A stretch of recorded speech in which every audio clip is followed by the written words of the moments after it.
Welcome to Zero Credibility Sports. Yo, NBA Finals is upon us. Champions League football is upon us. Europa League just happened. So, yeah, let's break shit down. So, Justin, what's good? Nothing much. Same old, I guess. Same old. Okay. So, let's delve into the NBA like traditions. Really? Do you want to start with the Europa League? It just happened this morning. Yeah, but let's move it. Let's just get basketball out the way, and then we can come back. All right. Raptors against Golden State. I don't think we need to say much, except that Raptors have home court advantage. Let's just dig straight into the matchups, man. Like, what are you thinking, man? What are you thinking? I mean, I don't think there's much to think about, honestly. I think the Warriors are going to win. I think most people expect that. Okay. Okay. Let me frame it in a better way. Is there any chance Raptors can win? Like, of course, there's a chance. So, how? I said, okay, I know you. I know, like, you always go like, "Oh, we're not experts." Like, Peter, there's a chance that you could be really, really smart and good looking, but it's a small chance, but there's a chance. Well, thank you. That means it's within the realm of possibility. Yeah, like even 0.001% is still a chance. Okay, all right. But I want you to put your coach cap on, all right? Fuck Nick Nurse for a second. Put Nick Nurse to the side. Okay, I'll take that strong language back. Put Nick Nurse to the side. Let's say you're the coach of the Raptors. What would you be telling the boys to do? I tell the boys to not listen to me, and I tell the organization to hire Nick Nurse because I'm not going to pretend to be someone who knows in depth about schemes and about adjustments and about the little intricacies in how to play basketball at a professional level, even at an amateur level, to be honest. Yeah. So yeah, that's what I would do. Okay. No, but like, what do you think the Raptors? How about you, Peter? What would you do in that situation? Man, you have more NBA experience than me, so that's why I was referring to you. I have more NBA experience watching it, but yeah, watching it. So like from I'm not gonna pretend that I know. I know, but I just want you to just like a gun to your head. You have to try win it with the Raptors team. What will you try to do? What would you like? You'll be like, okay, you guys figure it out yourselves, man. You guys will do better without listening to me. I mean, I'm sure it could be as easy as saying something. I'm sure you're not looking for, they just need to get Kawhi the ball. Kawhi needs to carry this team. He needs to really step up in the finals. And at the end of the day, if they manage to slow down Steph or slow down Clay, every time Steph touches the ball, just double team him. Every time Clay touches the ball, just double team him. Then I think they have a good chance. I mean, that's just saying nothing in a lot of words, right? Yeah, no, but I don't think you want that, right? I want you to like kind of give me like who you think they should put on who and why, that kind of thing. I won't pretend to. I mean, I think it's, so who should they put on? So who should the Warriors put on Steph, and who should the Warriors put on Clay, and who should the Warriors put on? Who the Raptors should put on Steph? Oh, sorry, yeah, who the Raptors should? Well, I think that I think that the matchups themselves are very obvious, right? And obviously, and I think whoever gets hot in that game from the Warriors, whether it's Steph, whether it's Clay, or whether it's Draymond, or whether you put your best defender on them, and that best defender is Kawhi Leonard, right? Okay, but so again, switch. That's just saying nothing in a lot of words. Yeah. Okay. No, but I mean, it's still kind of interesting to talk about. Like, for example, like if you're the Raptors, right? You have Kyle Lowry, who's like, he's not like a full defensive liability, but when it comes to like guarding guards, right? He's quite short, right? So he's not going to really disrupt a lot of shooters in that regard. But he's strong. He's quite strong and sturdy in a sense for his size. So he could, like add some kind of steal to the game. Maybe, who knows? So what you're saying is that they should play Kyle Lowry. No, I think regardless whether he's a good defender or not, they're going to play Kyle Lowry. No, but who should they put him on? Like, that kind of thing. Like, for example, like Steph, right? Do you think you should like put Kawhi on him? Because Steph is really fast, right? Shouldn't you put Kawhi on someone who's more maybe like on their best defender? Not their best defender, the best perimeter defender. Or They'll no, put their best defender on the person that is hot in that game, and whether that person's Steph or whether that person's Clay or whether that person's Draymond, right? They'll put their best defender on him because that's just common sense, right? Like usually you want to put your best defender against their best offensive player, right? Yeah. But then wouldn't that affect his offensive output? I mean, it's two different phases of the game, though. Yeah, but it's one player doing two things, and he has a limited amount of energy. Are you listening to what you're saying? Yeah, I know it's two phases of the game, but what don't as a coach, what don't you have to kind of manage? Like, okay, if I put him on the best offensive player, for example, like Steph, who's off the ball movement, is well renowned to be very he's darting across courts just for shots and stuff. And do you expect Kawhi to chase him around the court, and then when they get the ball to attack, to carry most of the possessions and take 30 plus shots a game? Does he have the energy to do that? Okay, I'll just answer your question at face value. Yes, I think so. Okay. So Kawhi can mark one specific player the whole game.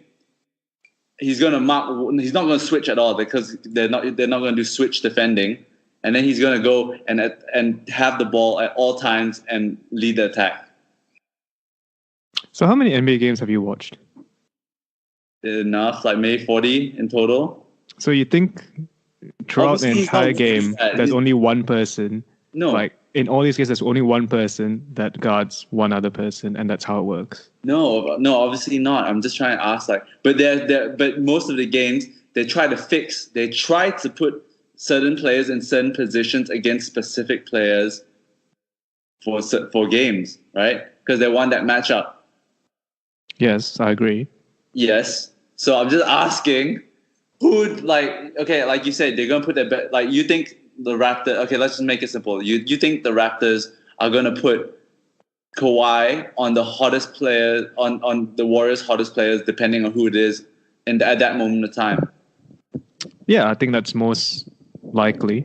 Whether they do it or not, or what's the trigger factor or whatever.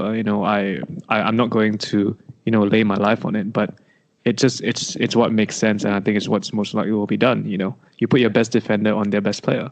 So if let's say Clay is going off for 30 points by halftime, you're gonna put Kawhi on Clay. Okay. Do you think Kawhi has faced a defender as good as maybe Draymond throughout his playoff run? You reckon? Or I mean, I think in terms of the inside, I think yes, because he's faced Giannis.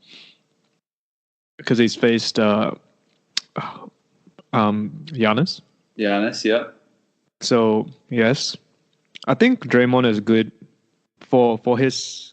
He's a good perimeter defender. Yeah. As well, but I think that it's because he's not as big as all the other bigs, right? Yeah. So he's a bit more mobile and stuff. But I don't deny that Draymond's a good defender, possibly even a great defender. But I think that Kawhi is just one of those players where he can score, right? He always most of the time he'll find a way to contribute to the game, right? It's sort of like someone like Kevin Durant, right? Like Kevin Durant will always, no matter who you put on him, he'll always find a way to score. He'll always find a way to contribute to the game. Some players are just like that, right? So Kawhi's one of those players. So I don't think it really matters. Okay. I think the way that the Raptors win, it won't be down to individual matchups. I think that's such a simplistic way to view things. It'll be down to the defensive system rather than an individual matchup. Like it's like Yeah, of course, if games are so simple, it's but like all right, if we put player X and player Y, we'll win, right? Like obviously, but like we're laymen, right? We're not sport experts. So I just want yeah, but like a but I layman. think if it's I just want obvious, a layman. I just want if it's to yeah. obvious, like you mentioned, then there's no then why are we talking about player X and player Y? Okay. Then what should we talk about? Like I'm not sure because like I said, I think the press going into this series as well has been quite subdued, I think, in relative terms. I think that a lot of people expect the Warriors to win. I think a lot of players expect the Warriors to win relatively comfortably. Yeah. As in, it's not going to be, 1-1, 1-2, 2-2, 3-2, 3-3, You're like 1, 2, 3, 1, 4, 1. Yeah, maybe something like that, right? So I think I don't know. That's just the vibe I'm getting. I mean, I'm not sure if are you feeling that sort of vibe as well, or do you feel there's a lot of excitement and build up going into this? Oh no, it's definitely not. It's definitely a very like, I think, a very what you call very underwhelming kind of. There's a real like underwhelming energy towards it. I mean, I felt like the last series between the Bucks and the Raptors was like, I felt like there was a bigger not build up, but there was like more energy around that series. But I think maybe not at the start of the series, so I'm not sure. So I think it depends on how the first few games go. But like the build up towards it is not huge. Yeah, it's why do you think there was more energy around or press coverage around the Bucks Raptors series? Because it was close, it was tight, like it was exciting, like each game was really important, right? Like from the first game onwards, the Raptors were about to steal one of the Bucks' home games till Brook Lopez, had a like freak game, and then the second game they got blown out, obviously. But then so the pressure was on the Raptors, right? So from that onwards, there was like a big build up, and it's also the narrative throughout the whole playoffs. I reckon when especially the Philly series, which took 7 games.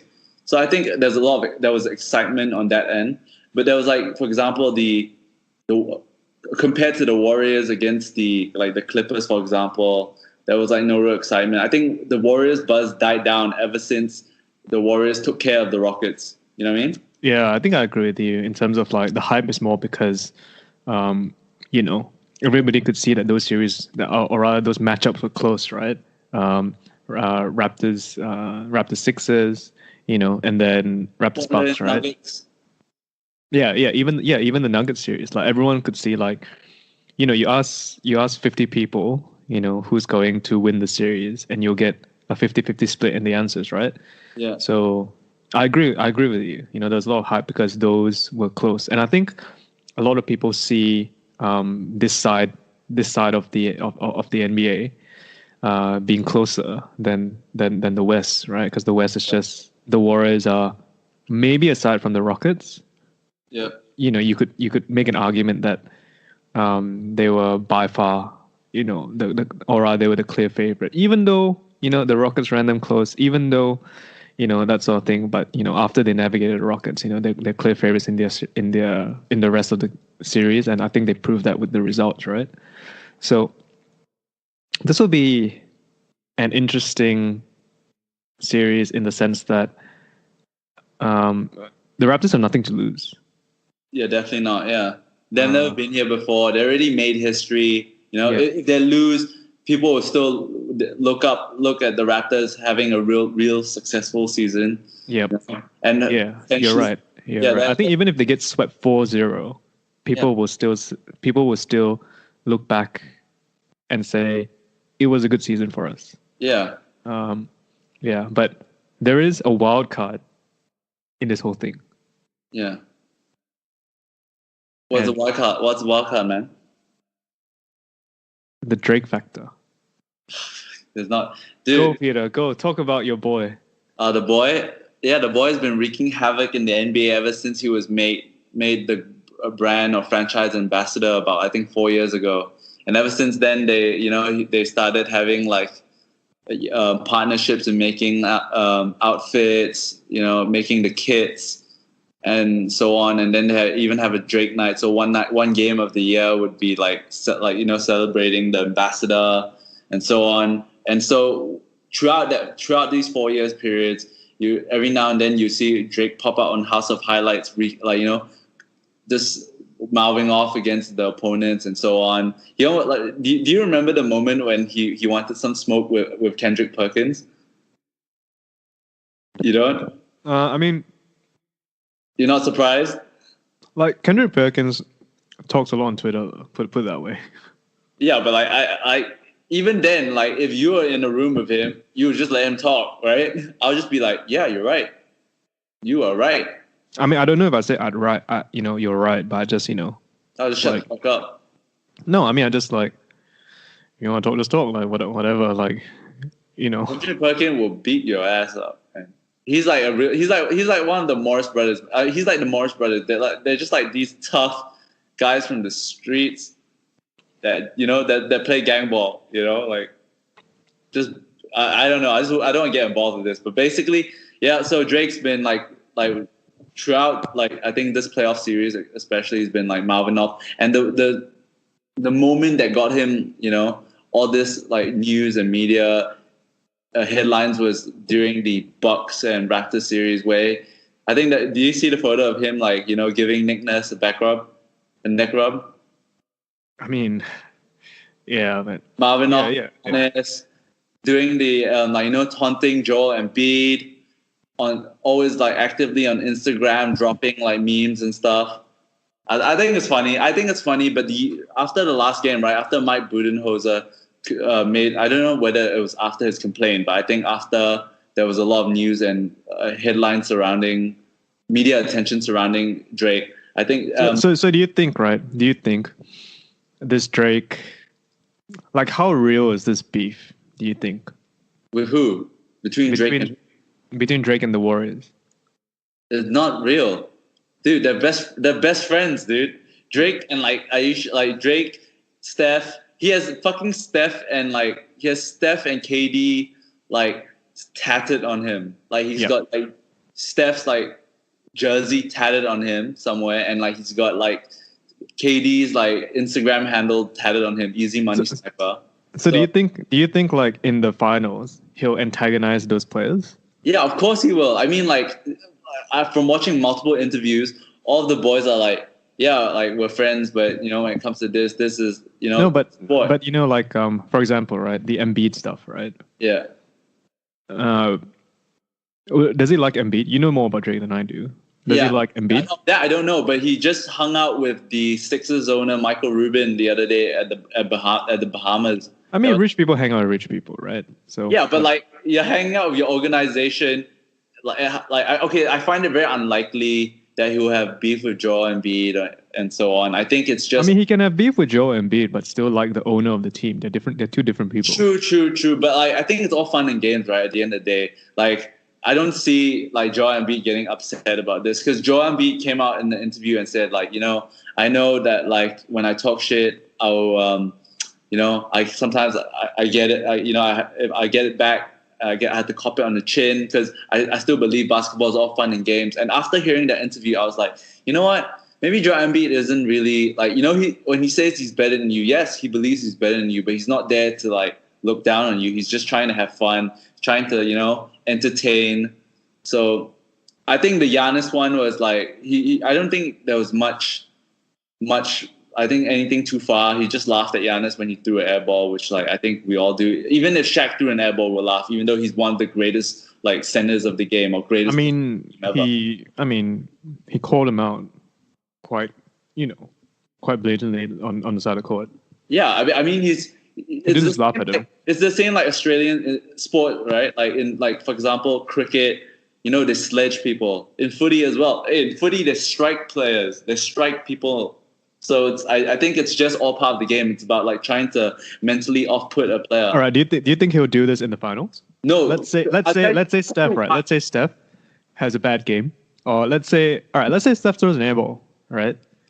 Do you think he's going to be on the sidelines yelling at, like, taunting him? I think he would be saying shit, but I don't think he would be standing up as much. Because recently, the NBA spoke to Drake. Adam Silver, I think, personally called Drake up to tell him to, stop, stop with his antics, supposed antics. But apparently, I read somewhere that it's within law they're allowed to, they're not allowed to, like, I think, they're not allowed to interact with players, like push or touch them, but I think they can say stuff, they can say shit. So, would you say Steph and Drake are friends? Yeah, they're friends. All right, yeah, that's fine. Calm down. Is that okay? For example, No, calm down. All right, so they are friends, right? Yeah. So, let's say you're friends with, I don't know. Let's say you're friends with Trevor, all right? Yeah. Who is a mutual friend of ours, by the way. So Yeah. you're friends with him, right? And Right. you both Trevor's playing in his local basketball league. Yeah. And he's playing in the final against the team that you support. Yeah. And you're on the sidelines. And Trev misses a shot. Are you gonna taunt him from the sidelines? Am I gonna taunt him from the sidelines? If I'm no. Why? Because he's my friend. Exactly. So that's what I'm saying. Do you think Drake will taunt Steph on the sidelines if he misses a shot? He's friends with KD and he taunted KD. Yes.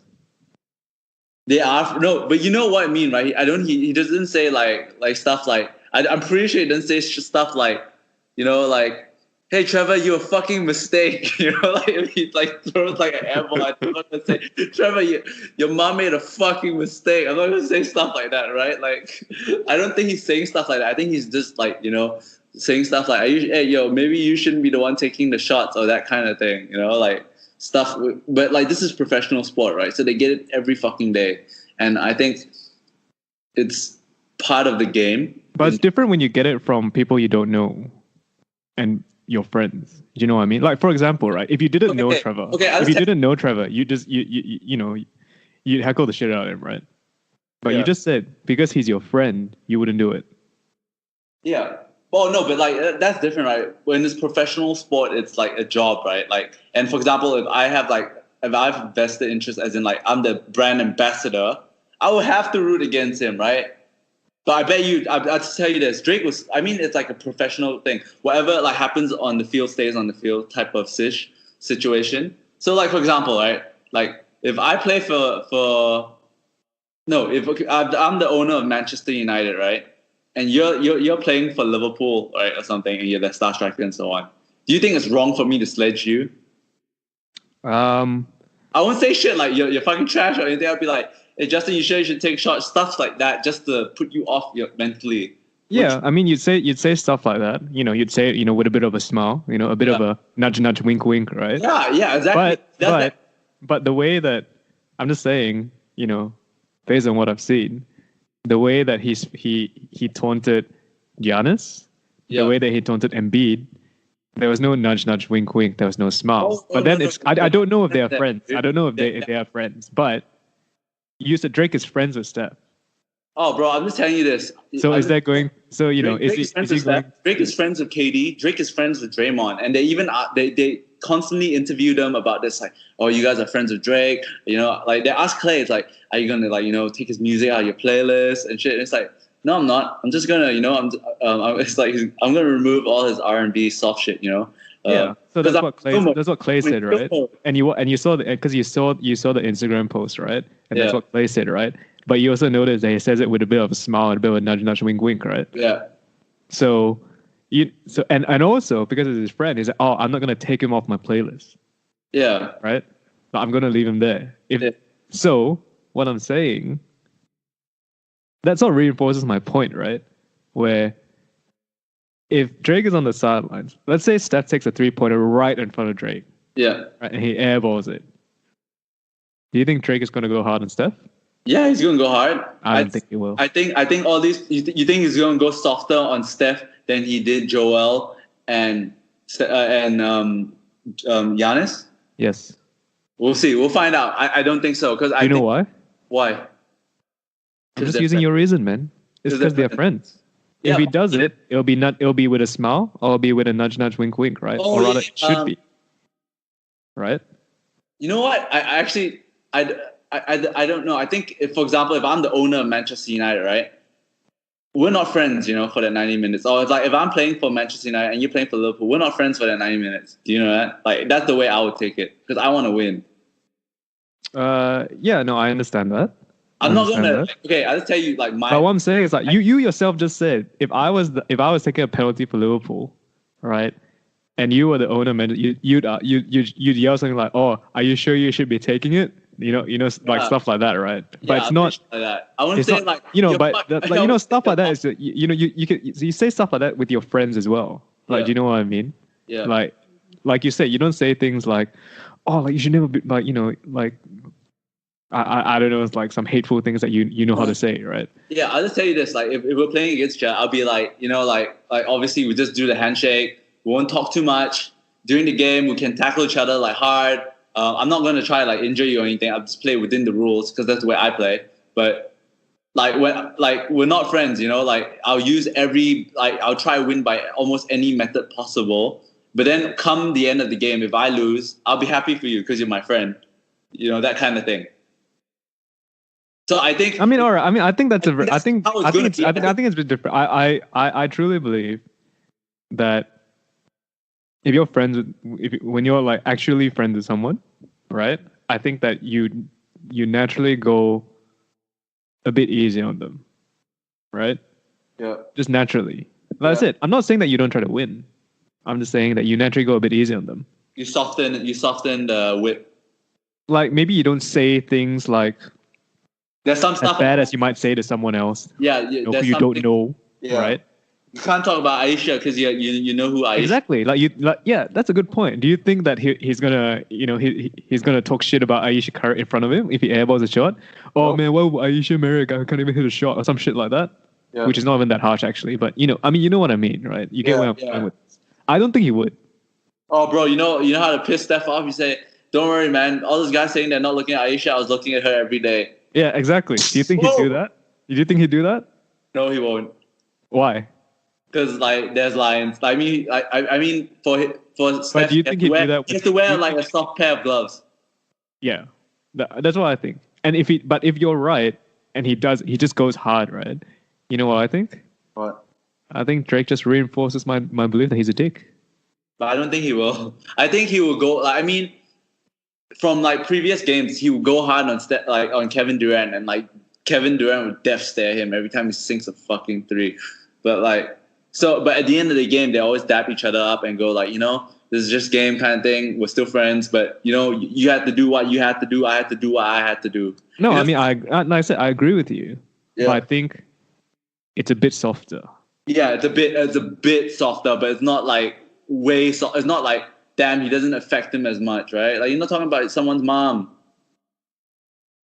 I mean, I wouldn't be surprised if Drake said that shit to Joel Embiid. I don't know if they're friends. I'm assuming that they're not. Or he said that shit to Giannis. I wouldn't be surprised. I think he just laughed at them and then tried to get the whole crowd to do the aeroplane shit. That's all I saw, right? But you're not on the ground, you couldn't hear. But I don't think if he was to say stuff like that, right? I'm pretty sure players would snap, because you've seen like Russ snap at someone.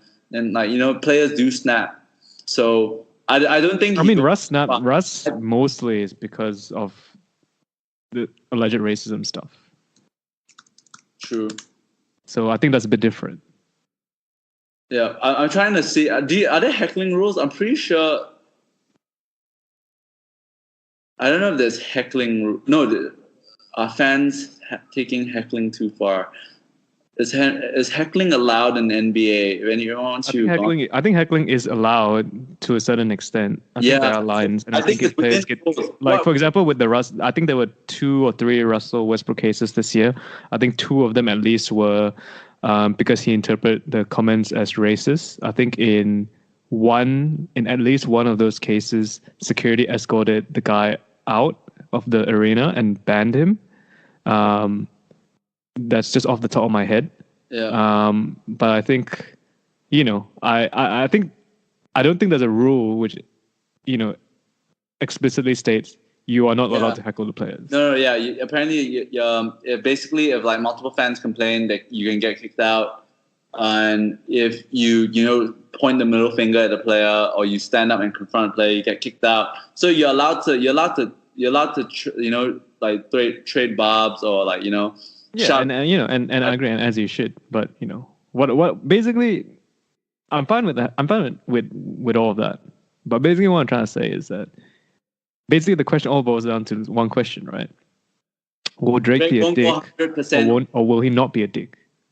Yeah, I don't think so. I think you just do you do the same thing, but I think probably like his what's that? His insult book would be like some pages you can't take out, that kind of thing. I agree, and I think that's just natural, right? Yeah, natural. So if he goes against that, right, that means he's a dick, right? Oh yeah, maybe. If he updates his Twitter profile picture to a picture of Ayesha Curry. But that Bucks thing was funny, man. That Bucks thing. Yeah, it was. But the reason it's funny is because both of them are in on the joke. You know what I mean? Were they? Yeah, because she came to the game wearing a Pusha T-shirt. Yeah. Oh yeah. As in like they both were actually like going at each other. Like exactly. So they were both in on it, right? Yeah. And also he tweeted after that, "Oh, don't worry, I'll get you tickets to Overfest this year." Yeah. Right? That was funny. That was so funny. So it's not really, how to say, malicious, right? Yeah, we never know, but I mean, from like obviously you have to just judge it based on context and what we see. But it seems like it's just like friendly. It's like, for example, like you are a Liverpool fan and I'm someone and we just like trade memes. Some people would say it's a diss, but like between us, it's just a joke kind of thing. Yeah. So there's a bit of like nudge, nudge, wink, wink there. Yeah. True. I don't think there's real. I really doubt like Drake's out here beefing with basketball players. Like, he has like deep beefs with them, So I think he's better things to do. I think it's just part of the game. It's part of his role. He has to show that, he's a diehard. I don't know if he is or is not, but I think it seems like he really loves the Raptors. He has his role for, he has to be seen as a diehard Raptors fan. And I think he's been doing a good job. He's been trying to, help his team with every little like margin he can, and whether that be like trying to mentally hurt the other team or so on. I think it's great, or riling the fans up. So I think he's good. I think he's a plus for the Raptors. So we'll see what happens in the Golden State series. But he's been told by Adam Silver to tone down his antics. But I hope he doesn't stop. I hope he goes at like Draymond's throat. Because I know we've seen when Draymond sometimes can get too hot-headed, it could cost the Warriors a game, right? Because he might foul out, or Yep. No, I agree with that part about Draymond. I think that Draymond has, or rather, I would imagine that the team would talk about this before the series as well. Yeah. Draymond's mentioned it in one of his press conferences recently, where I think it was in the Rockets series, or maybe it was the series after. I can't remember. Where he said, maybe during the season or in the earlier part of the playoffs, especially in the early games of the Rockets series, he said maybe he thinks he got a bit too worked up or too much about officiating and the calls and all that sort of things, and he needed a bit of an intervention from his mom and his girlfriend to tell him, you should just focus on the game and don't worry about this stuff.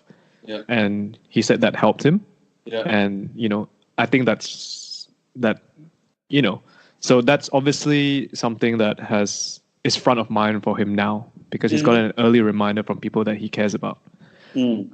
So yeah. And by the way, I think what I've been watching seeing a few clips of Draymond press conferences, and I have to say I'm very impressed actually by the things he says. I never really thought of Draymond as as a guy that is. I mean, I think if you just look at him, you wouldn't think he's. He thinks too deeply about. Oh, what? No, he's actually really smart. Like, I mean, it sounds really smart, and he's matured a lot. That's why. Yeah. I think that's the right word, maturity. Like, you don't really think he's like a mature sort of guy.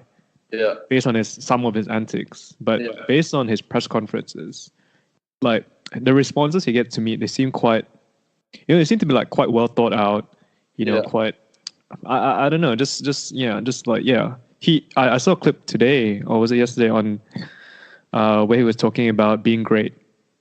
Oh yeah, no, I think it's either today or because it was that interview happened late last night for our time, like late, deep into like 2-3 o'clock. So whatever, yeah. Do you remember what he said? No, he says like I don't get like he said, I'm paraphrasing. Obviously, he's like I'm one of the greatest defenders ever. Great defenders. People don't get here by accident. I think he something along those lines. Was it that line? Was it? I'll paraphrase as well. I mean, I think he was saying something along the lines of, well, like, if I want to be the best that I can be, I want to be great.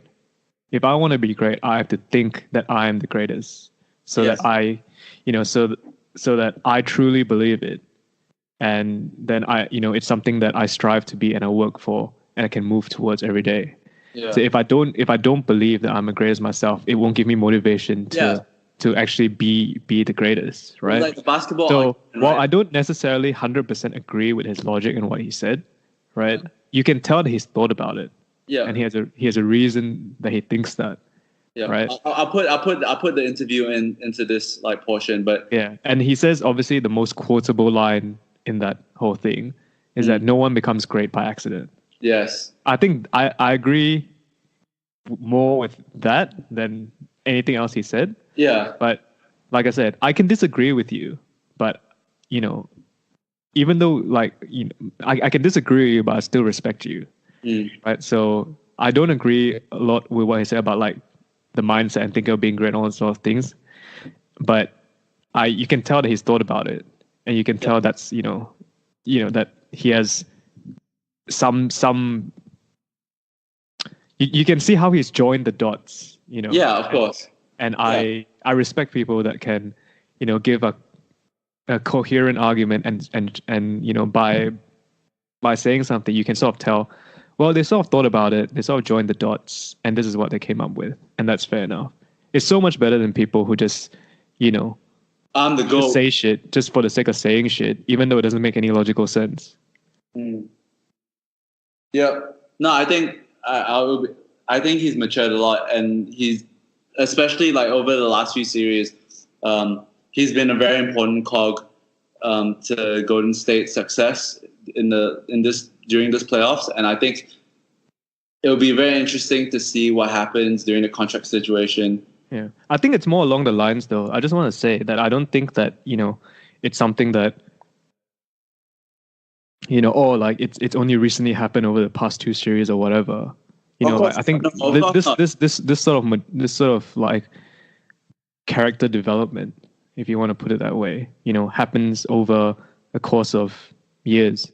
Yeah, years. So, like I said, I never really knew Draymond Green too much before. If you asked me what I thought about him, I wouldn't say that I would think he would be a very mature person. But based on what I've been seeing recently, I'm quite like, wow, okay, I didn't think he was like that. I think, I think he'll be very important. I've heard a few podcasts and like sports bits about the game, and I've heard someone said that someone's hot take would be KD to take the Finals MVP, and I was like, you know what, that could be a very big possibility that if KD doesn't come back. KD's not even going to play the Finals, man. You reckon? I reckon. So, okay, then I want to get last bit into the matchup. Do you think Raptors match up better against the Warriors without KD or with KD? I think that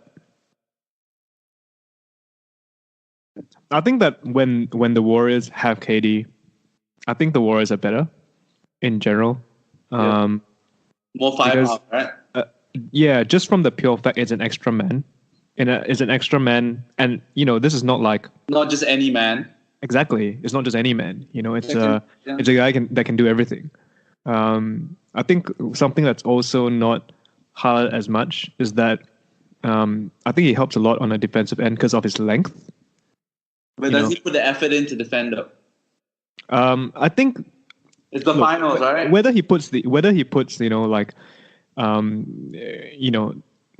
elite level of effort in, I don't know, probably not.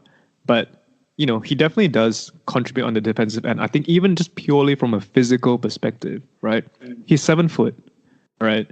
Yeah. So, yeah, and also this is the NBA Finals, right? He's gonna put in effort. So, yeah, I think they would match up better with him.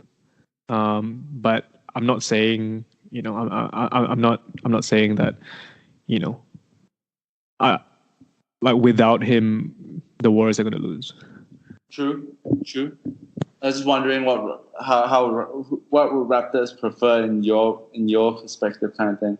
Yeah, I think that's a potential. That the opposing argument would be that because whenever KD is on the court, he's the spearhead, meaning like other players don't get as hot. Like you don't get Draymond. I mean, like he's not required. Maybe he's not required, but some people say that these like other players such as Clay and Draymond, you're not using their abilities. But then you could also argue that but why would you need their abilities when Kevin Durant's going to offer all of that? But you know what I mean. But I don't think it's super complicated. I don't think it's like when Draymond's on the court, Clay suddenly loses all his ability to shoot. Yeah. I think it's just a matter of there's only one ball. Yeah, there's only one ball. Yeah, there's only one ball. That's pretty much it.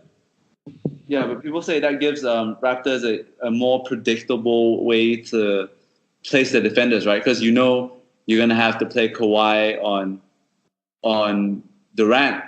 And if you take, for example, if you make sure Durant doesn't get the ball as much and you force Durant to, have to do a lot of off the ball movement, which he's not the best at. Like, who's really good at off the ball movement is someone like Steph.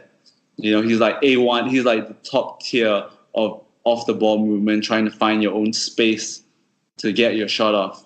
So that's what I mean. I heard that argument. And I go like, oh yeah, that could be a factor. But no, that argument makes no sense. What do you mean? Like, so they don't have Durant, so Kawhi doesn't have to deal with Durant. No. But he has to deal with Steph, and he has to deal with Clay, and he has to deal with Draymond. Yeah. No. I'm saying that the opposing argument was just that you put Kawhi on KD, right? And then he could potentially limit KD a lot, and because the attacking focus is usually on KD, right? So he won't yield as much.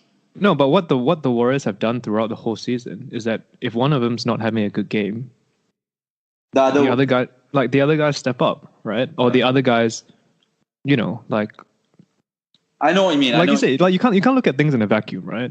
Like if KD is having a bad game, right? When he gets the ball and you have your best defender on him, right? Yeah. Like that means that your best defender is not on Steph or your best defender is not on Clay.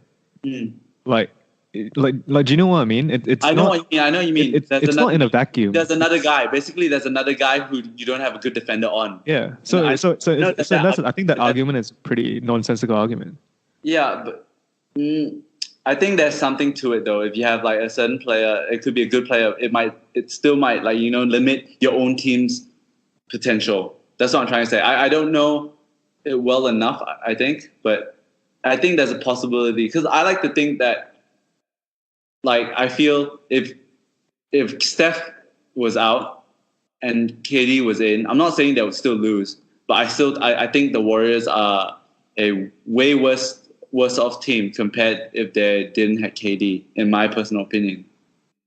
I think that maybe there's potential there, but I also think that part of that reason would be because Steph and Clay and Draymond know how to play with KD because they've done it.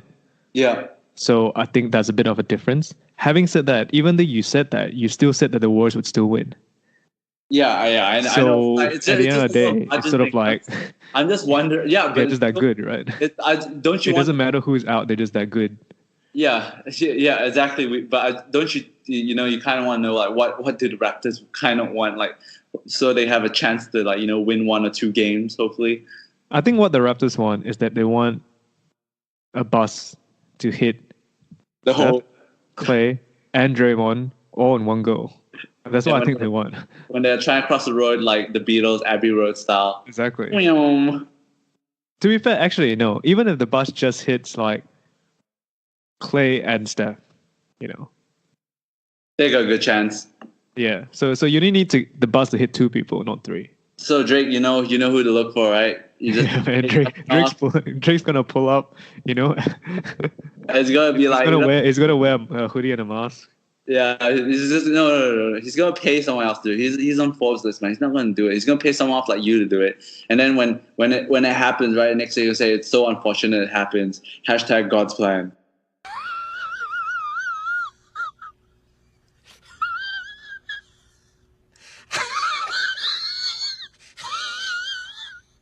All right, shall we move on? What's your okay?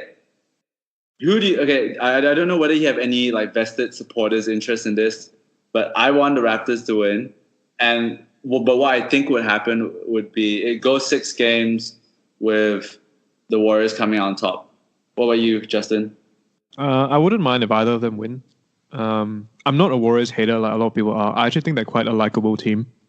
I know some people don't like them, especially after they got KD.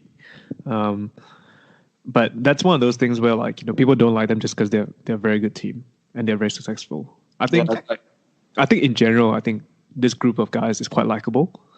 So I don't mind if they win. I don't mind if the Raptors win either. For one main reason. But okay, if you're a kingmaker and you get to pick whoever wants to, like who you want to win, you had to pick one. Who would you pick? I'd pick the Warriors to win. Probably, I'd probably like favor them, like I said, because I think they're quite likable. Mm-hmm. Yeah, but I do want the Raptors to win for one reason and one reason only. Why? So that my boy Jeremy Lin can get a ring, man. Yeah, that's true. I was about to say that. I was be like, you're gonna give it to the Warriors? Even though he's only played like 5 minutes the whole playoffs, it doesn't matter, man. He's gonna get a ring, man. Bro, I was like, when you said the Warriors, I was like, okay, fine. You don't have to like Kawhi, but you got one of us there. You got one of our boys. You got one of even though he's played 5 minutes in the whole entire playoffs.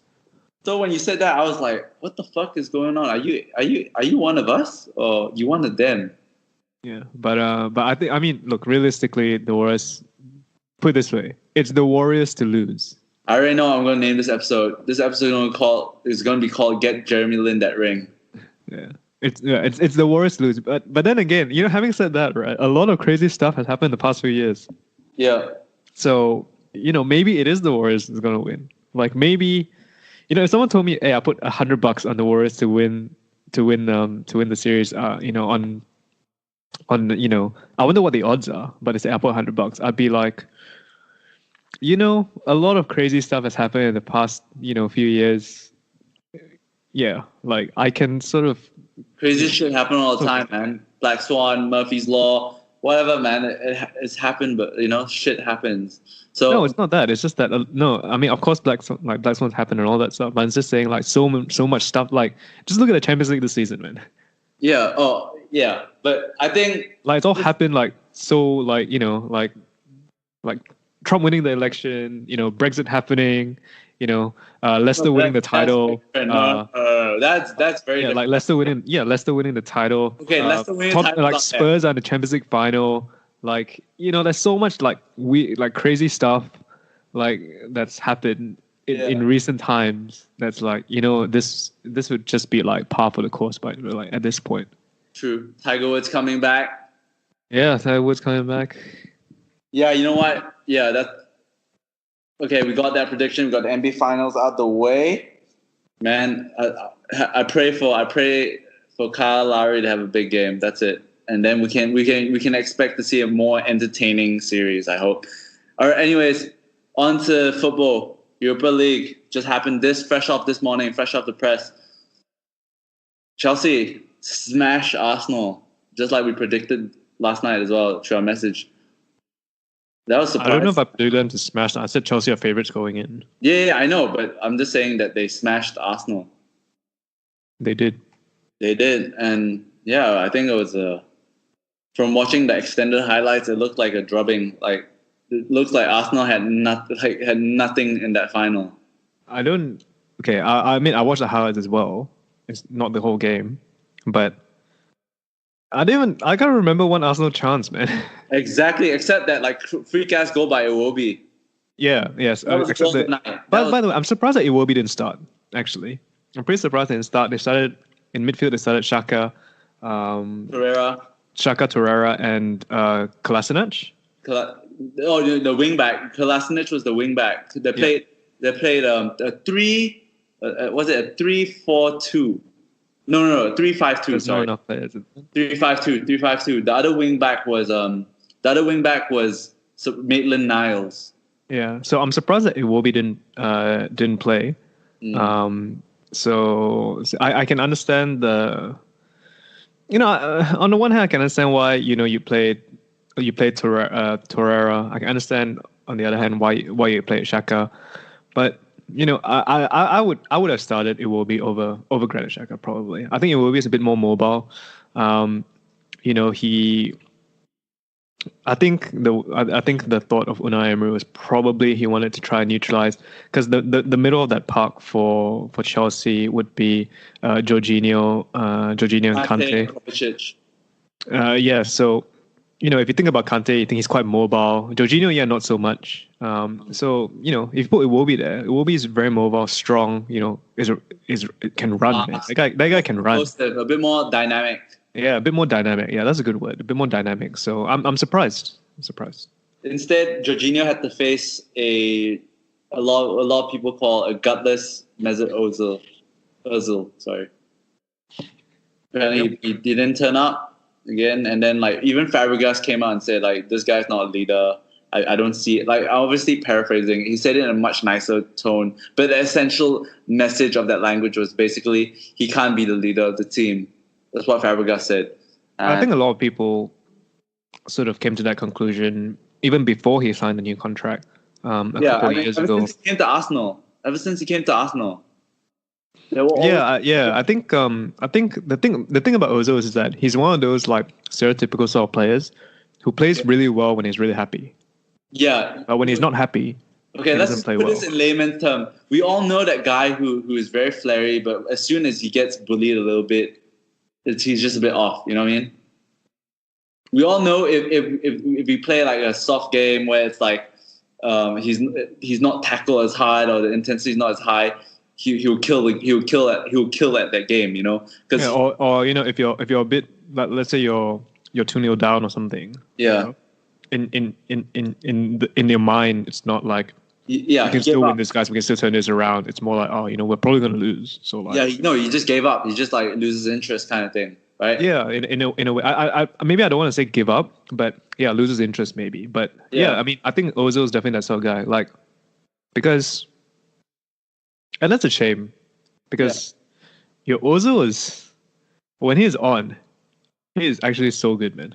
Yeah, you've seen the balls he play, right? You've seen all the assists. It's just it's so creative, and he's like, he's like a Berbatov, right? He plays like a more creative Berbatov, and Berbatov is a really creative forward, but like he's just a more creative. He's like midfield version of Berbatov, right? You see the balls. I mean, he's much more mobile than Berbatov. Definitely. And he plays a different role, obviously. Berbatov was the center forward, so. But I can sort of get the direction of what you're saying. Like silky, not speed, but it's that silky. Yeah, fluid it's so effortless, effortless. Like when he moves, it's like he's the like best comparison I can make is like when he moves. Roger Federer of football. Yeah, I was just gonna make a comparison as well. It's like Roger Federer. Like it looks so effortless. Yeah. So. I'm not sure if have you seen like Arsenal recently? I think the fans or whatever voted for their goal of the season. Have you seen? Did you see that? No. Which so goal? You should see the Arsenal goal of the season, right? And that is like Ozil at his best. Like he didn't score the goal. He made the goal. I'm not surprised. He made the goal. Like he started the move and he ended the move, and he was involved in there were sort of 3 killer passes. He was involved in all those passes. Mm-hmm. Like that is also at his best.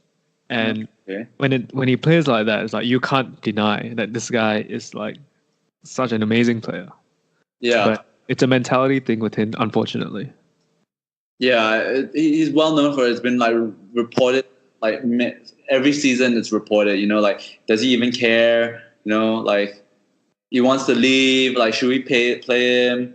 You know, all these kind of things. So I think it was like expected. I don't think Arsenal had anything for Chelsea, especially with the defense. Like you know, you look at the lineup. You're looking at a Koscielny who just came back from injury, who's probably not the same. He has recurring knee injuries all the time. Then you have Monreal, who I think is not a bad defender, but definitely not, you know, top tier. And then they had like, who else did they play? I think they didn't play Mustafi, I'm pretty sure, but it was just no, it was Socrates and Koscielny. And Socrates isn't that great either, in my opinion. Like people say, so you know when we were talking last night, and I said that Chelsea are the favorite to win it. Yeah. And you asked me why, and I told you why. Is Eden Hazard. Yeah, and also. Great, thanks for not listening to what I was saying. But anyway, because the Arsenal defense is bad. Arsenal leaky defense. Yeah, Arsenal have a bad defense. Yeah. I mean, like that was like my reasoning that why they were going to win as well. Yeah. So. Yes. No, just kidding. Wait, for Arsenal's best goal, which goal are you talking about? Was it the one where was it against goal of the season? I think it was voted goal of the season. If not, then it was one of the candidates of goal of the season. But was it the one where? Was it the one where he dummies and plays a 1-2 kind of thing? Yeah, towards the end, yeah. And then he passes it, he crosses it, he dinks it above the goal. Yeah, dinks it. Yeah, with his even with his weaker foot, maybe. That's the one against Leicester. I just watched it. Yeah. So okay, sorry about that. Back to the game. Yeah. So yeah, like you said, I think we Arsenal's defense wasn't as good. It was just not good enough. You know. I mean, that's been their problem all season, really. Yeah. And Chelsea doesn't have that great of an attacking line. You know. Yep. So. But I mean, yeah, you know, when you have Hazard. Yeah. You make everyone look good. Yeah, not just that, but you know, he's one of those players who, you know, he's something special. Like, you know what I mean? He's one of those players, there's not that many in the world, right? Yeah. Where like just a moment of magic, like you know, the commentators always say like, oh, you know, you're just looking for a moment of magic, right? Yes. Like he's one of those players. There's not many in the world, but he's definitely one of those. Yeah, definitely.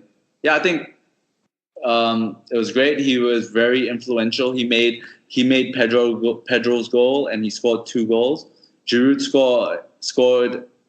I think he scored first, and then it was Pedro, and then Hazard scored 2 to kill the game. Yeah. So yeah, and I mean, to be honest, the game was over after the second goal. Yeah. It seemed like Arsenal just couldn't come back really. I know they scored that Iwobi one, but you know. Yeah. After he scored that penalty, after when Maitland-Niles scored that penalty, if I was an Arsenal fan, I would just shut the TV off. All right, question. Yeah. The penalty claim at the start of the game, Arsenal. Yeah. Penalty or no penalty? Yes, I think it was a penalty. I think it was a pen as well. Yeah. That could have changed the entire game. Could have changed the game, yeah, but because the game would then start with Chelsea 1-0 behind. Yeah. Right? And then they'll have to go and attack. Right? Yeah. So I mean, the first goal is obviously the most important goal. Yeah. So you know, like if Arsenal got the first goal instead of Chelsea, you know, things might have been very different. But I think it was a penalty. And all right, I want to ask you a question about VAR. Yeah. So they went to VAR on that, right? Yeah. But they didn't give the decision. Yeah. First question. Do you think there was contact? Yeah, I think there was. That's why I said there was a penalty. So, did the keeper get the ball? No. He touched the ball. Wait, so you think he touched the ball? I didn't see him touch the ball. I think he touched a little bit of the ball, but like it's more of like the fingertip. No, he didn't touch the ball. Sorry, he didn't touch the ball. There was very minimum contact, but you give it anyway. It was that even though there was very minimum contact, Lacazette was making a meal out of it, but he still touched him. You know what I mean? All right. So all right. So just to recap, right? You said that the keeper made contact with the player. Yeah. The keeper didn't touch the ball. Yeah.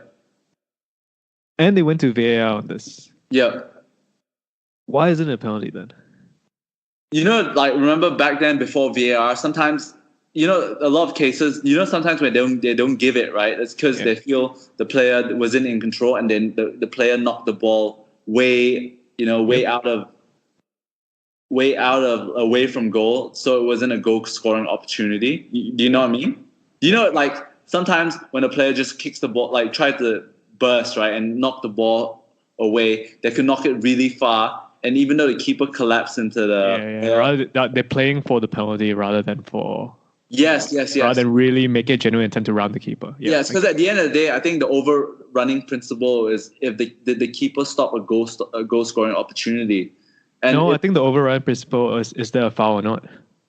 Yeah. No, but I mean behind the foul. So if a player knocks the ball, like for example... If Lacazette was going to knock the ball away, and he wasn't going to get it, yet the keeper touched him, do you think it's a foul? So it's sort of like it's one of those things, right? This was before VAR, where your decision is different between outside the box and inside the box, right? Yeah, but it should be consistent. Because outside the box, right? Let's say like the player, let's say it's a 50-50 ball, right? But let's say the Arsenal player gets there first, right? Clearly gets there first. And, he sees like the Chelsea player, coming in, right? And he knows that, all right, like I want to draw the foul, right? Yeah. He'll just kick the ball, wherever. Wherever. And knocks it away from the keeper, and he hopes he touches him, right? Or rather even runs into him, right? Yeah. To draw the contact to get the foul. Yeah. Right? Outside the box, right, like most refs are going to give that. Yeah. But inside the box, all of a sudden it becomes a question of, was he playing for the foul? Did he go down too easy?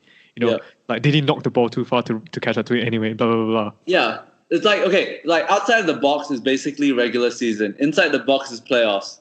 Yeah, but the thing is that isn't that what VAR is supposed to solve? In the sense that it's supposed to make it less of a subjective call and a bit more of an objective call, right? Because with VAR you can review the contact, right? And in a way it becomes more fair as well.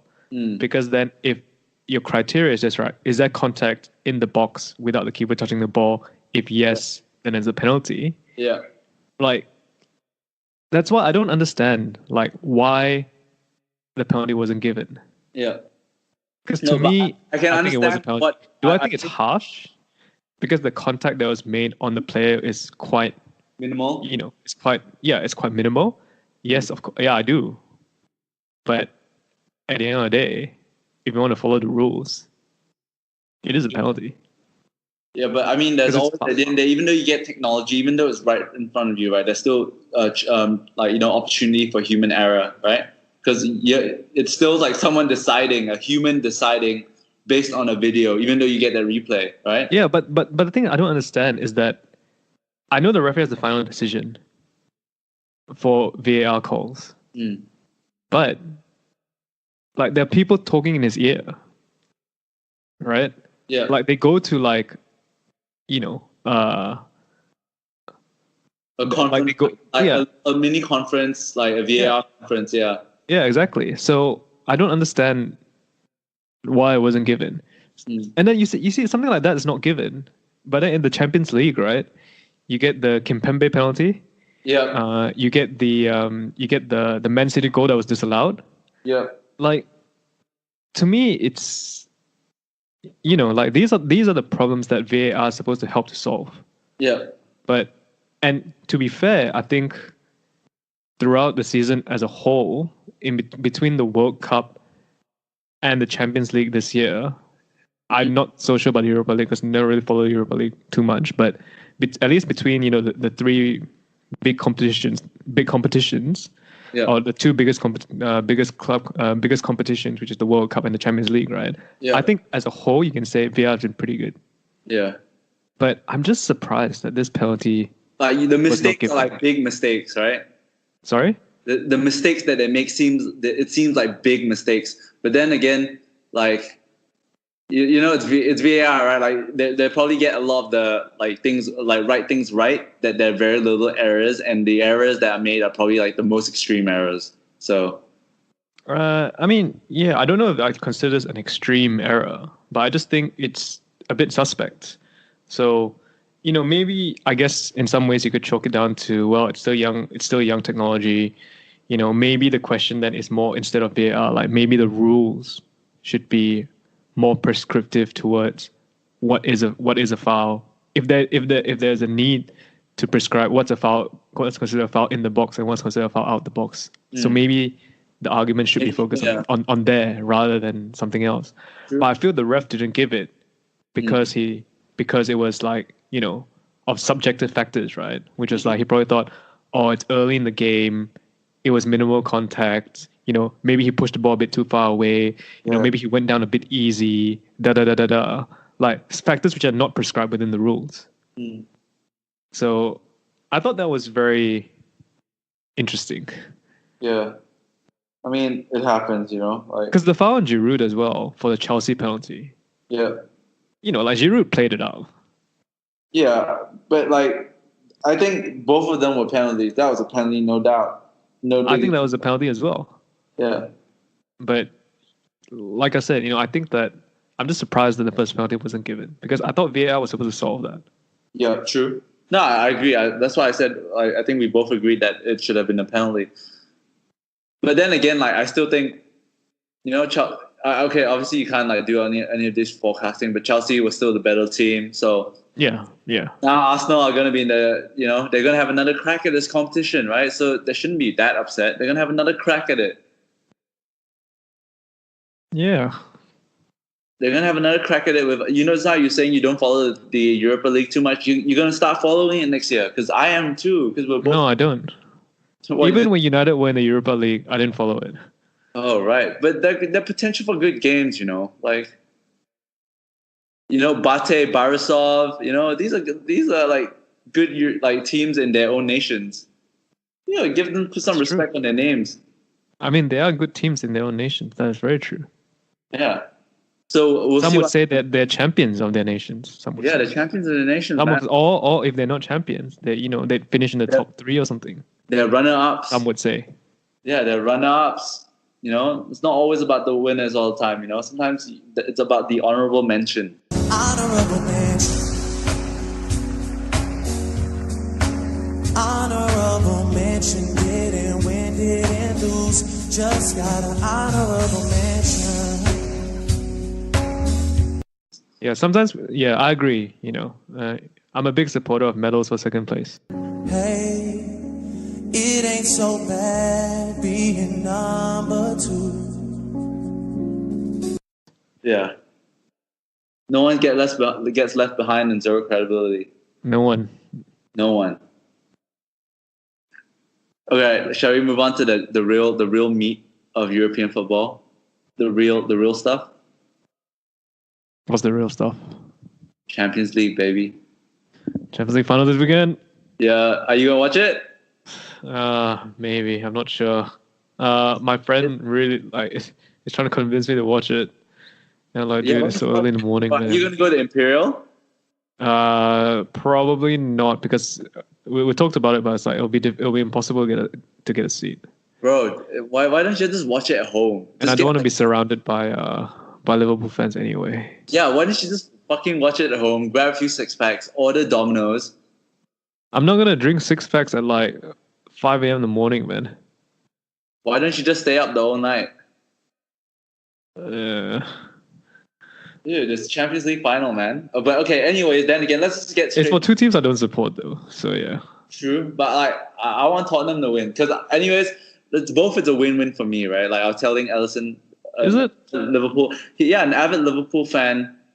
I think Liverpool wins. I'll be pretty. It's not a win for me. For me, it is because it's my prediction that Liverpool or City would win the Champions League at the start of the season. Okay, yeah, fair enough. Okay. Yeah, so like I'll win in that regard. You know, I get to tell a lot of people I told you so's. But if they don't win, I get to look at Ellison and go like, damn man, Liverpool had a poor season. They're really good at coming up second best. Didn't win anything. Yeah, they didn't win shit. Yeah. So yeah, it's kind of like a double whammy for me. Obviously, I would actually generally prefer Spurs win because I think it would be a better story. I mean, obviously, like everyone that's a neutral or most that are neutrals are probably going to want Spurs to win, right? Because it's a better story. Yeah, but like for me as an Asian, my boy Son is there. We have two people of our race standing an opportunity. Like they're having a chance to win big cups in their respective sports. I don't know, man. Personally, I don't see race. Like Son is just a guy. Just a guy. Oh, you don't see race. Oh, okay. All right. Okay. Cool. Yes. Yeah, but like I'll just be supporting my boy. Any form of discrimination is wrong. Positive or negative. I feel it's wrong. Discriminate, but I just think at the end of the day, we're all the same race. True. The human race. Okay. I don't know what Justin's been doing in Australia while I was away, but. No, I mean, what you're saying? You're saying that you do see race, and that you're saying that we should discriminate based on race. No, I don't say discriminate, but I just support. I just. No, positive or negative. Positive or negative. Yeah, discrimination can be positive or it can be negative. Yeah. Or maybe couldn't it be a preference thing? If it's a preference, it's discrimination. If I preference in terms of race wise. I mean, you want Spurs to win. You said the only reason you want Spurs to win is because you want someone of your race to win it. I didn't say that's the only reason. I said I prefer that. That was a big factor, definitely. Okay. Yeah, I just want my boy to win, man. I just want Son, who I think is a great player. I actually hope United, makes a signing attempt. What do you think of Son coming to United? I think that United should have signed him after the World Cup. Okay, true. I agree. I'm not sure if I mentioned this. I think I did because I mentioned this to everyone. I thought that Son had a really good World Cup. I was very impressed. Yeah, he had a fantastic World Cup. That Germany game when he scored that goal in the last minute. Yeah. But not just in that game. Like I watched all the South Korea games. Yeah. I can't remember exactly the group they were in, but obviously Germany was at the start of the tournament. They were the best. They were the best team in that group. Yeah. I mean, the results don't say that, but at the start of the tournament, people think that they were the best team in that group. Yeah. And then there was South Korea and there was two other teams I can't remember. Yeah. But I think there were smaller teams. I think one was maybe Mexico and Sweden. Oh, Mexico and Sweden. Oh yeah, that's right. Yeah. I remember. Because I think it was Korea drawing with Germany gave a shot for Mexico to go through the next round. Yeah, I remember that. But anyway, in all three of the games that Korea played, I thought that Son was the best player on the pitch by far in all three of those games. Yeah, could be. Yeah.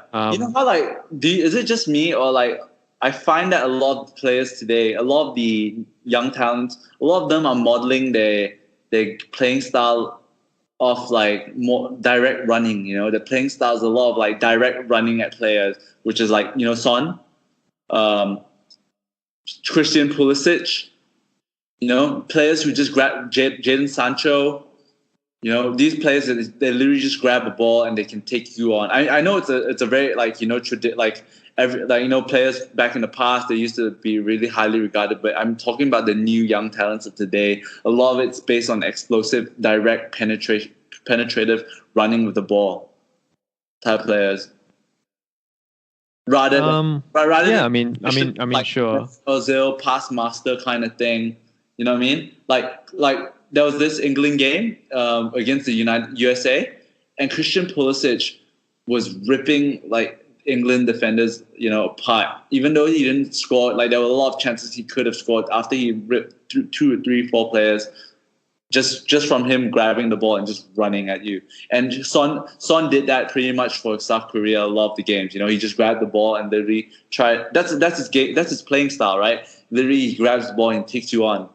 I think that I'm not sure if I agree fully with what you say, but I think partially to some extent, because I think that the modern game in the past 20 years, 20, 25, 25 years, I think speed has become much more of an important factor, and much more of an emphasis. So, obviously if you have speed, you can run past players more, right? So yeah, I mean, in that sense I would agree.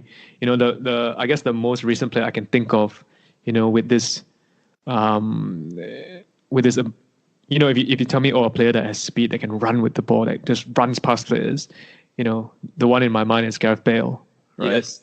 In my mind I can still see that goal against Inter in the Champions League. Oh yeah, the one for Tottenham, right? Where yeah. Do you remember the goal against Barcelona, the Copa del Rey, where he just knocks it past? Madrid. Yeah. And that Inter goal is similar, right? Where he just knocks it, 30 meters ahead and just runs around the guy. That's crazy. Yeah. So yeah. In that sense, I would agree. The modern game is based so much more on speed.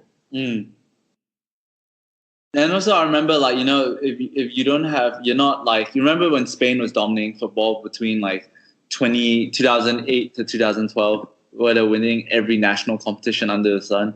Yep. And then came 2014. Yeah, it could be that the teams that maybe Spain team were deteriorated, but it also could be because there was a new style, a new more effective style that was bubbling up. Because I remember when they played Netherlands, when Netherlands smashed them during the group stages. Remember the Flying Dutchman goal and so on? Yeah.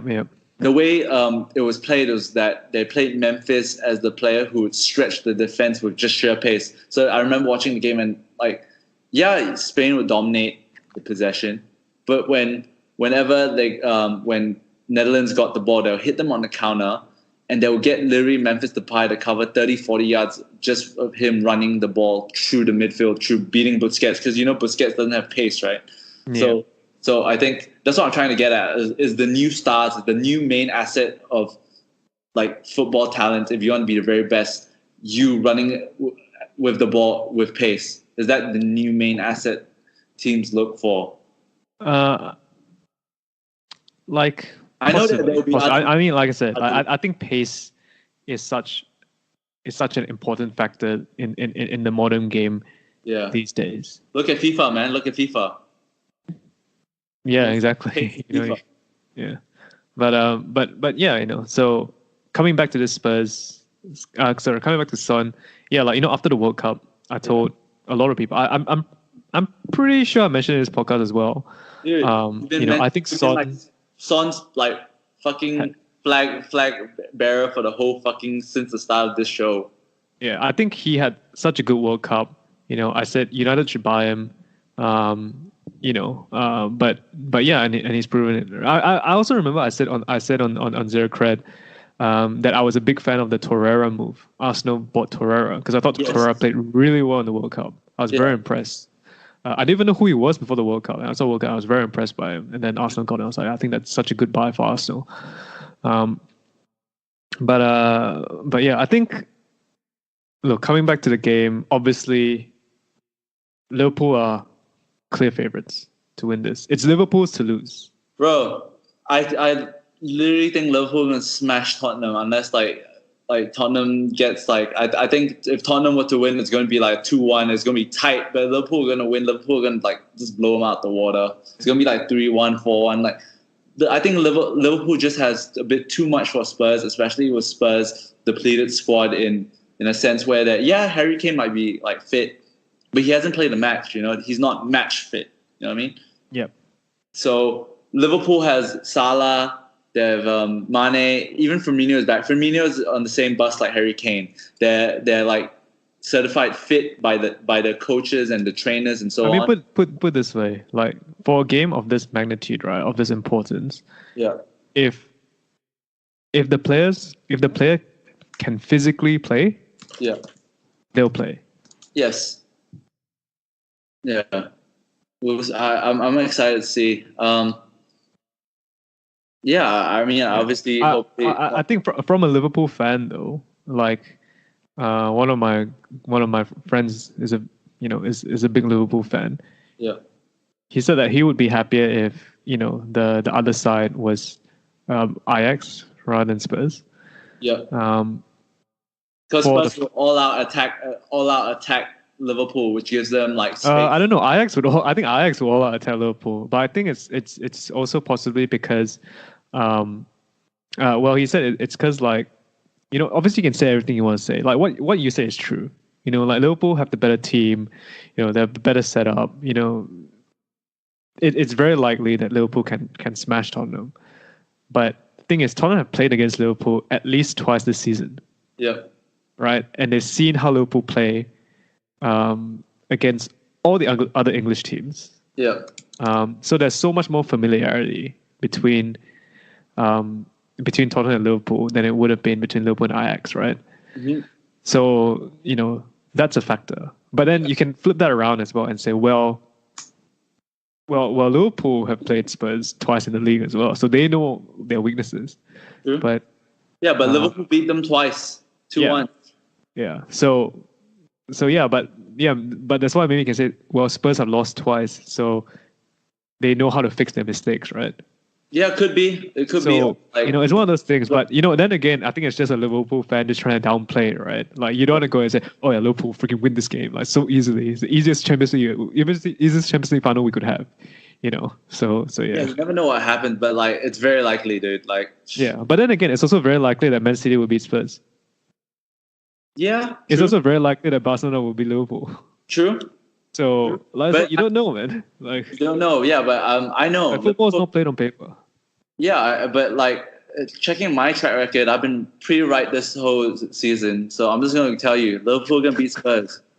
It is, man. Like even Ellison admitted to me today. It's like, yeah, I actually got a lot of shit wrong this year. Peter, you got a lot of shit right. I'm going to tell you right now, guys who are listening, Liverpool gonna beat Spurs. Okay, hands down, easy money. All right. All right. Yeah, 3-1, man. The scoreline's gonna be within the realm of 3-1. Okay. You want to give any predictions just for fun? Just to timeline that shit? I mean, I think Liverpool will win. I think Spurs will score a goal, though. Exactly. 3-1. Yeah, I mean, I think 3-1 is a reasonable score. I think 3-1 is a reasonable Get score. a pop. All right. Anyways, but I think it'll be interesting to see whether Kane plays as well. Well, I think he definitely will. I think he said he went out and released a statement saying he's fit to play. Whether they'll start him, I don't know. I think the momentum is definitely with players like Lucas Moura, who's had like a lot of emotional, powerful, clutch moments, which I think will serve his confidence well. I think Son got like a red card in his last game or some shit like that, or the game before. So I really hope he turns up, or I hope he gets some game time. I'm not sure whether. I think Son will play. Like I think it's almost a certain that Son will play. Yeah, true. Like actually, I'm not sure. Maybe for tactical reasons, they might not, because if maybe, or rather, it'll be interesting to see what game plan. Yeah, it depends on how goes into it with, right? Whether you want to play that counter-attacking style, you hit them on the break. I know. Or whether you want to, play their Tottenham's usual style, which is to just go for it. No, but if you watch the Spurs Ajax game, right? Like they didn't really go all out and press every single ball. Yeah, they tried to control, but that's because Ajax. Yeah, because Ajax will outrun you. They will outrun you. That's why. I mean, because they just. I mean, Ajax just attack with reckless abandon, right? Like to some extent, some might say youthful naivety. Yeah. Right? So that's the best way to beat them, right? Let's not let them run. Yeah. Right? So we won't press as much as we normally do, so that they can't if they get passes, these young guys, these young kids at Ajax, they'll freaking run. Yeah. Right? So that's why I said the game plan will be interesting against Liverpool. Like what Pochettino's game plan would be. I think it'll be very much the same because they know Liverpool has that intensity. Even Busquets came out and say like they came out and they outran us. They outran us from the first minute. They were saying it's that every time people write about Liverpool is that intensity, that quick, like snappy intensity. Look at that goal that Origi scored. That the fourth goal. I mean, I think it's when I say like Ajax run, I think it's different to your definition of Liverpool running. Of course. Yeah, Liverpool run on the end of like they press. This is a Jurgen Klopp team, and with a Jurgen Klopp team, you know what you're gonna get. You're gonna get high press, right? Yeah.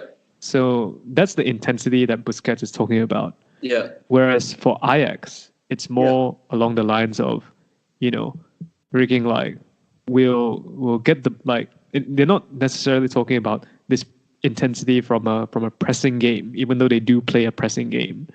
But, I know, I understand that, but the general principle of basically who has the ball. Ajax had the ball against Spurs. They didn't mind because they want to let the players like run, keep on attacking and barraging them, and then they'll either hit them on the counter or get them in the end. No, but the thing is that when you have a lot of possession, you don't run a lot. I understand that. Like, do you understand? Because if I have a lot of possession, right? Yeah, you just need the other team doesn't have the ball, so they're just gonna sit in a defensive position. So I can't run a lot. There's no space to run because they're all set defensively. Yes, but you can't. Okay, not that you can't, but the principle for I think the principle for Tottenham, like what they want to do against Liverpool. Let's just talk about Liverpool. Is that they would want Liverpool to have more of the ball, right? Don't you think Spurs are going to try to counter Liverpool rather than them trying to have more of the ball and let Liverpool, and when they lose the ball, Liverpool countered them? So I think I mean of course, but even even Stevie Wonder can see that, right? Yeah. Like that's not that's again, it goes back to that basketball thing, right? Where it's like saying that is not really saying anything. Yeah. Right? So it's more along the lines of what is the game plan, right? In the sense that, obviously Pochettino knows and everyone knows, Spurs are not going to be able to hold the ball or to retain more possession than Liverpool because of the way that Liverpool play. Right? It's like how, in the old Barcelona teams, you're not going to get more possession than Barcelona. Okay. This is where I'm going to say we're both completely wrong. I just looked at all stats. Tottenham have dominated possession in all the games, in both games against Ajax and both games against Liverpool, and they lost to both games against Liverpool. So I think what is the percentage? If the percentage is like 51-49 or some shit. Okay. The Liverpool game, 61% to Tottenham, 39% to Liverpool. But that's when Liverpool was away. The other one was more 50-50. It was like 52% to Tottenham. And then the Ajax game one was like 60% to 40% to Tottenham. And the other one was close, like 55 or something to Tottenham. So Tottenham likes keep doing, like, it seems like they like keeping the ball. No, but if you watch the if you watch the Ajax game, right? Yeah. Like, in some senses, the stat is a bit of a misnomer, right? It's the same thing as the old Barcelona teams, right? That I mentioned before, right? Yeah, it's always like 70-30. Yeah, where there's a lot of passing in that in midfield, and and back towards the defense, right? Sideways. So yeah, there's a lot of stat padding. Not stat padding, but I'm not even sure if it's saying like ineffective possession. You compare it to possession that like Man City has, for example, right? Yeah. Where their possession is quite always forward around the final third. Or rather, you can see the intent, right? Yes. There's a lot of like attacking intent, and it's quite ironic to say that because the Barcelona team I'm talking about, is a Pep Guardiola team, whereas this Man City team is also a Pep Guardiola team. Yeah. But it's sort of different, right? Yeah. So I think that, yeah, like I said, I think it'll be interesting to see what Pochettino's game plan is against Liverpool, because I think that Liverpool, that Spurs defense, I know they've done well this season. I know that they've done well this season, but I'm still not convinced that it's a very good defense. Yeah, it's a bit of an anomaly, like how far they got, right? But I think Alderweireld has always been a very good, like near top-notch defender. I don't rate him. Tongan. I don't rate him. You don't rate him? No, I don't rate him. I do, because like I remember like 2 seasons before he was like on everyone's fantasy team and on the PFA team of the year. So he's quality. This season he came back. Like I think Pochettino was reluctant because he was switching between him and Davinson Sanchez. So I mean, he could just have had one good season.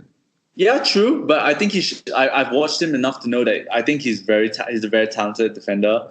Not like I think he's not top tier. He's not like Van Dijk, but he's good. He's like a Gary Cahill type of good solid defender that better than Lovren. Okay, let's just say better than Lovren.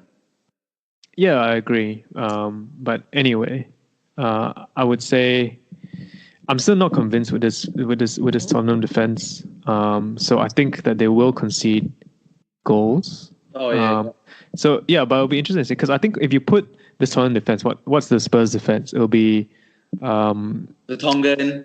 It'll be Vertonghen, Alderweireld, Trippier, and who played on the right? Danny Rose. Does he start? Yeah, Danny Rose. He's been played a lot recently. So yeah, Danny Rose. Then they got the midfield. Definitely going to be. I think it's definitely going to be. What's the guy's name? Fuck. You play what? Ali Eriksson. Wanyama. You play Wanyama. Yeah. Yeah. And then who knows? Actually, it's between. Would they play Wanyama or would they play Sissoko? I think they play Sissoko. They'll play Sissoko, Ali. They definitely play Eriksson. I think they play Moura and they play Son. Kane, I'm not sure. I don't think if Harry Kane is fit, I don't think they'll play Moura. Yeah, I think they'll play Moura. I think he's just done so well for them. It's not about doing well or not doing well. It's about how do I win the game. If it's about doing well, right? Park Ji-sung would have started in '99. Park Ji-sung would have started in 2009. 2009. Yeah, but he didn't. Yeah, Ferguson's biggest regret of his career. I think it's they're gonna play Moura. He's just done too much over the last few big games for Tottenham. I think that if they play that team though, the concern that I have, right, is that because sorry, again, this comes down to you're right, man. Don't die on me, man. No, again, it just comes down to what's the game plan, right? If your game plan is to go all on attack, yeah, you play Moura. But if that's not your game plan, right? Then I'm concerned about the defensive stability of that team. Right? Because if you want more stability, you probably want the stability in midfield, right? So you play maybe Wanyama and Sissoko. Yeah. Right. But if that's not your game plan, right? Yeah, you probably play Moura, right? Yeah. So that's why I say it comes down to what's the game plan, and I really don't know what the game plan will be because maybe it's worth looking out like who are the what's the lineup when they played Everton when Spurs have played Liverpool twice this season. Okay. Right? Because that will give an indication of what they would do in the final, right? Because they've played this team twice already and they've lost twice. Okay, let's go with the first game, right? The first game where Tottenham was at home, where they lost 2-1. So they played Alderweireld and Vertonghen, Danny Rose, Kieran Trippier. The keeper was Michel Vorm, and I assumed because Lloris was injured or something. They played Moussa Dembele before he moved off to China. They play a 4-4-2 diamond. play Eriksson in the front, Winks in the left, and Dyer on the right side of center midfield. Right. And So they play Harry Moura. Winks, Dyer, and Musa Sissoko. Yeah, Right. great defense. So this is a more, how to say, more maybe not as attacking team. Yes, they tried to they tried to put all the players in the middle to clog up the middle and try to split up the center. Yeah, but anyways, yes, continue. All right. And how about in the second game? The second game, they lined up differently. They played three in the back. They've had Davinson Sanchez with Vertonghen and Alderweireld at the back. They had Sissoko again, being the anchorman behind Eriksson and Danny Rose in midfield, and Kevin Trippier and Dele Alli as the wing backs, and they played Harry Kane and Lucas Moura up front. Wait, what? They played Dele Alli and Kieran Trippier as wing backs? Yes. That doesn't make... Wait, who was playing on right, who was playing left? Left was Ali. Kieran Trippier was right. So Ali was playing left wing back. Not really wing back per se. It's like midfield, right? But you're like the widest player kind of thing. But I assumed that they weren't going for width, because looking at the both lineups against Liverpool, what I can see it feels like they were trying to do is to ensure they had like very pace through the set, like your top line of someone tried to call me top line. You had pace in your forward, your forward line, and they Who was in the middle? So Musa Sissoko and Rose and Eriksson. So I assume they had Musa Sissoko and Rose to try to have energy in midfield to try to win back the ball. Oh, wait. So Rose played in the middle, not as a right back. Not as the right wing back, and Trippier did not play as a left wing back? No, that's according to this, like the Google thing. Yeah. This does not sound right. Maybe that's what happened. I'm not sure. No, but it just doesn't sound right. Yeah, I know. But Danny Rose has been played in midfield before, right? He has, but you have two natural wing backs, right? Danny Rose and Kieran Trippier, right? They're natural. And Dele Alli doesn't play wide anyway. His best position is wide anyway. His best position is middle. Probably looking at it, it doesn't make sense. No, but looking at it, I can see what they're trying to do with this formation though, because what they're trying to do is basically make sure they have energy in the center of the field. Like they're basically saying, okay, you guys have pace out wide, fuck it, you guys take the width, but we want to control the middle. And when we win the ball, we'll give it to Lucas Moura to try to stretch the defense, or try to basically stretch the defense and move the ball up the field, and hopefully give Harry Kane space in from behind to attack Liverpool, because that's why when I talk about pace, a lot of the players of today they make sure they have like a pacey player to kind of like spread the defensive line, and then they will have players who come behind to try to attack or occupy the space that was left behind. So I assume that's what they tried to do, but it didn't come off, right? Because they lost both games. But so it'll be interesting to see what Tottenham will go through. But after looking at both of these, I am fully convinced that Lucas Moura will play, because I think Poch will look at it that what he wants in his forward line, he wants someone to try to stretch the defenders. Yeah, but it depends, because, like, for example, like Son is a guy that does that when Kane plays in the team, right? Because Son doesn't play.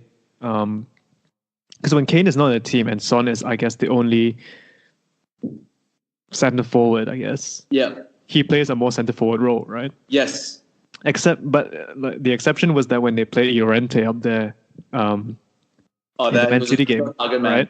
Yes. And that allowed Son to be on the left wing, pretty much, right? Yes. So Son is quite pacey, but so his job is to stretch and to pull players out of position, right? Because that's essentially what a pacey winger is supposed to do. You're supposed to pull players out of position so there's space to attack in the middle, right? So but like I said, again, it depends on the game plan. So in the first game, it seems that Pochettino decided to play a more he wanted stability in the midfield, right? You play Dyer, Winks, and Sissoko, right? Maybe we're missing a bit of information because maybe some players were injured at the time or whatever. I'm not too sure. Yeah. But regardless, if we just take it at face value, right? Dyer and Winks are not super, if you were to list their strengths, you wouldn't say their strength is going out and getting us getting a goal for us, right? you'd say they're stable, reliable, dependable workers in midfield, Yes. right? So yeah.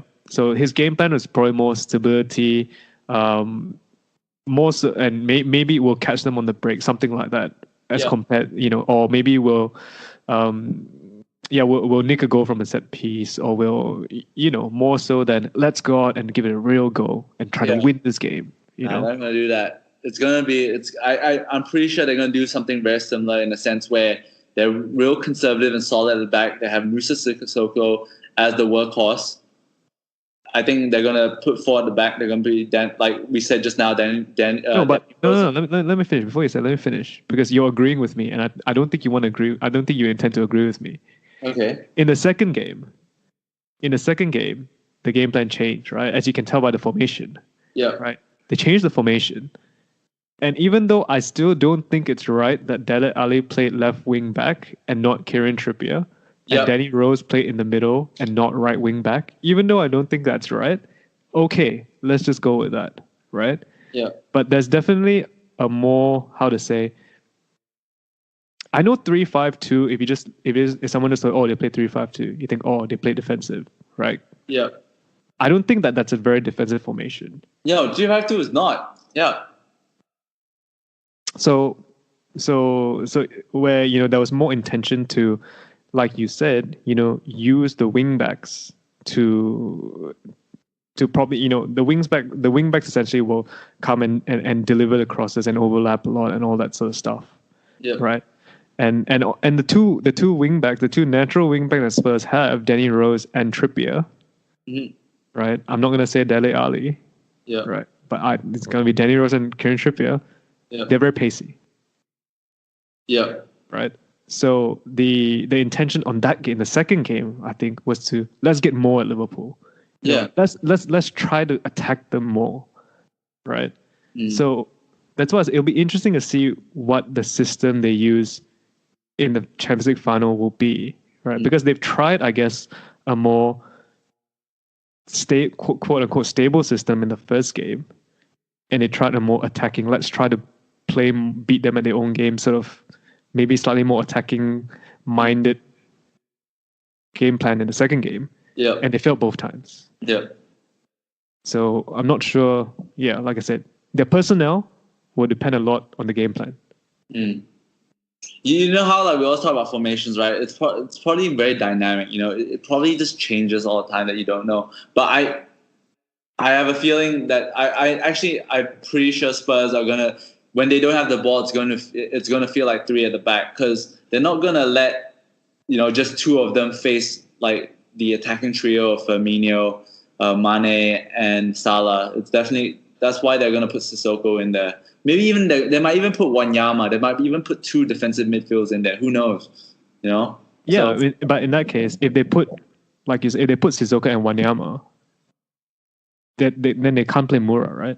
They can't play, or they can't play Kane. Maybe you never know. If Kane is injured, then that changes things. No, Kane is fit, but there's this match fit thing, right? It's like he just came back from injury. He hasn't played. But we just both agreed 15 minutes ago, right? If he's good, if he's fit, they'll play. Yeah, he will play, but doesn't mean he will start. I think he will be part of the team, but doesn't mean. I think if he's fit enough, he'll start, right? Because Harry Kane is like it or not. Whether you rate him or not, I rate him. Personally, I don't rate him very highly. I rate him. But I guess in many ways the numbers don't lie. But personally, I don't rate him very highly. Yeah. He is, the most or the second most important player on that team. So who's the most? That's another conversation, I think. But if he's not the most, he's the second most important player on that team. I already know who's going to say the most important. It's gonna be Son, right? Are you actually fucking kidding me? Yeah, but no, I mean, especially this season. The most important player for the Spurs is Son. I don't think he's up there. I know he's definitely top 5, but he's Son's player of the year, man. He's Spurs. No, I think Spurs' most important player. If you watch Spurs games, it's definitely Christian Eriksen. Yeah. Okay, Christian Eriksen is a good call, actually. But so Christian Eriksen will definitely play, right? But whatever the case, Harry Kane, if he's fit, as in physically fit, he'll start. Yeah. So, let's just I don't know. let's just go on the assumption that he'll start. Let's go on the assumption he'll start. Okay. Right? If you play Sissoko and Wanyama in that team, I don't think you're putting Moura on that team then. True? Or don't you think Moura can start ahead of Son? Would you start Moura ahead of Son? I wouldn't, but I think it's possible because of based on the form book. Based on the form book, you definitely start Son in front of Moura. What are you talking about? Based on the form book. What are you talking about? Look at the semifinals. Who was the key man? It was Lucas Moura. Yes, in one game. Who's been the key man for Spurs in the entire second half of the season? Son, he was important in the first City game. And that's it. I think he died off. He got that red card at the end of the season. And yeah, I don't know where else he popped up. Are you kidding? You don't know where else it popped up in Spurs' entire season? You don't know where else he popped up? I know. You're talking about when Harry Kane got injured, right? You're talking about when Harry Kane got injured and they were battling to keep their 4th place. Yeah, he came out and turned up and scored a goal a game. Yeah, very important. I'm not saying he's not important. But when it came to the knockout stages and stuff, I thought Lucas Moura was way more important. So you just said Son was very important in the first leg against Man City, right? And you said Moura was very important in the second game, Man City. So both now are very important in one game. You know what? Fuck it. I give up. I bet you if you were to take up the stats and who scored more goals in, for example, the last 10 games, and I bet you it's Lucas Moura. You want to bet? Sure. You want to bet? Yeah, sure. How much you want to bet? I don't know. However much you want. Okay, let's bet $20, all right? Last 10 games. Yeah, sure. Okay, I'm going through now, okay? I mean, look, whether it's Moura or Son, I don't think you can deny it based on I think you play Son over Moura every time. No, I know. I just think you don't like. You don't look. You remember we had that show before the Ajax game, and you think that Moura isn't that good, and I said he's pretty good. I'm not saying. You know what? I'll just say this. I think Son definitely has more. More of an X factor to him. I agree with you that. But when I'm talking about I'm trying to think behind what's the manager's mind in terms of okay, so far who has shown to turn up in these huge moments for our club, Tottenham. And I think Lucas Moura has definitely been that guy. Because Moura had that one game against Man City. When you said Son also had one game against Man City. I'm honestly I'm not saying you're wrong or whatever. I'm open to being wrong. But everything I'm telling you, right? Or what I'm saying, right? Yeah. This is what you're saying to me, and I'm just saying it back to you. Mm. And you are not convinced. You're not convinced by your own argument. No. I'm just saying that I think that Moura is. I think you undervalue Moura in my opinion. And that's fine. But I'm asking you why. I don't know why. I don't know why you think Son is over the last few games has showed more. I think Son over the second half of this season. Okay, maybe the whole second half. Sure, sure. But I'm talking about, the last few games into build up for this final. So was it the last game of the season where he got the red card because he was frustrated? Okay.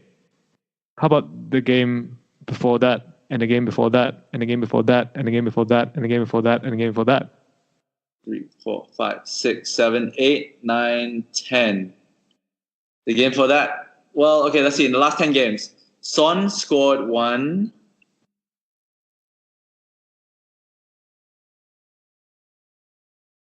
So far 1.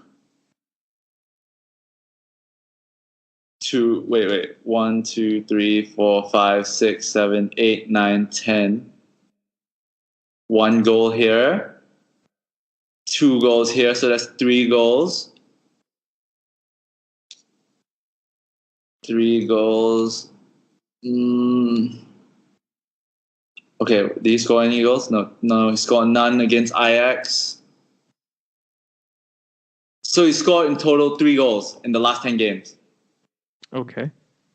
Moura scored 6 goals. Okay. So you owe me $20. All right. Yeah. I owe you $20. That's fine. But Yes. okay. So wait. Okay. I just want to confirm. confirm. So your argument why you'd start Moura over Son is because he's got more goals over the past 10 games than Son. No. That's not my argument. But my argument is, you know what? Okay, I'm not saying Son is not good, but I just think, we're like battling for inches, right? Unless you're trying to tell me that Son is way more important than you think he's probably, way better than Moura. I also think that he's way more important to Tottenham than Moura. But like I said, Peter, like I'm not here to say, like you know me, right?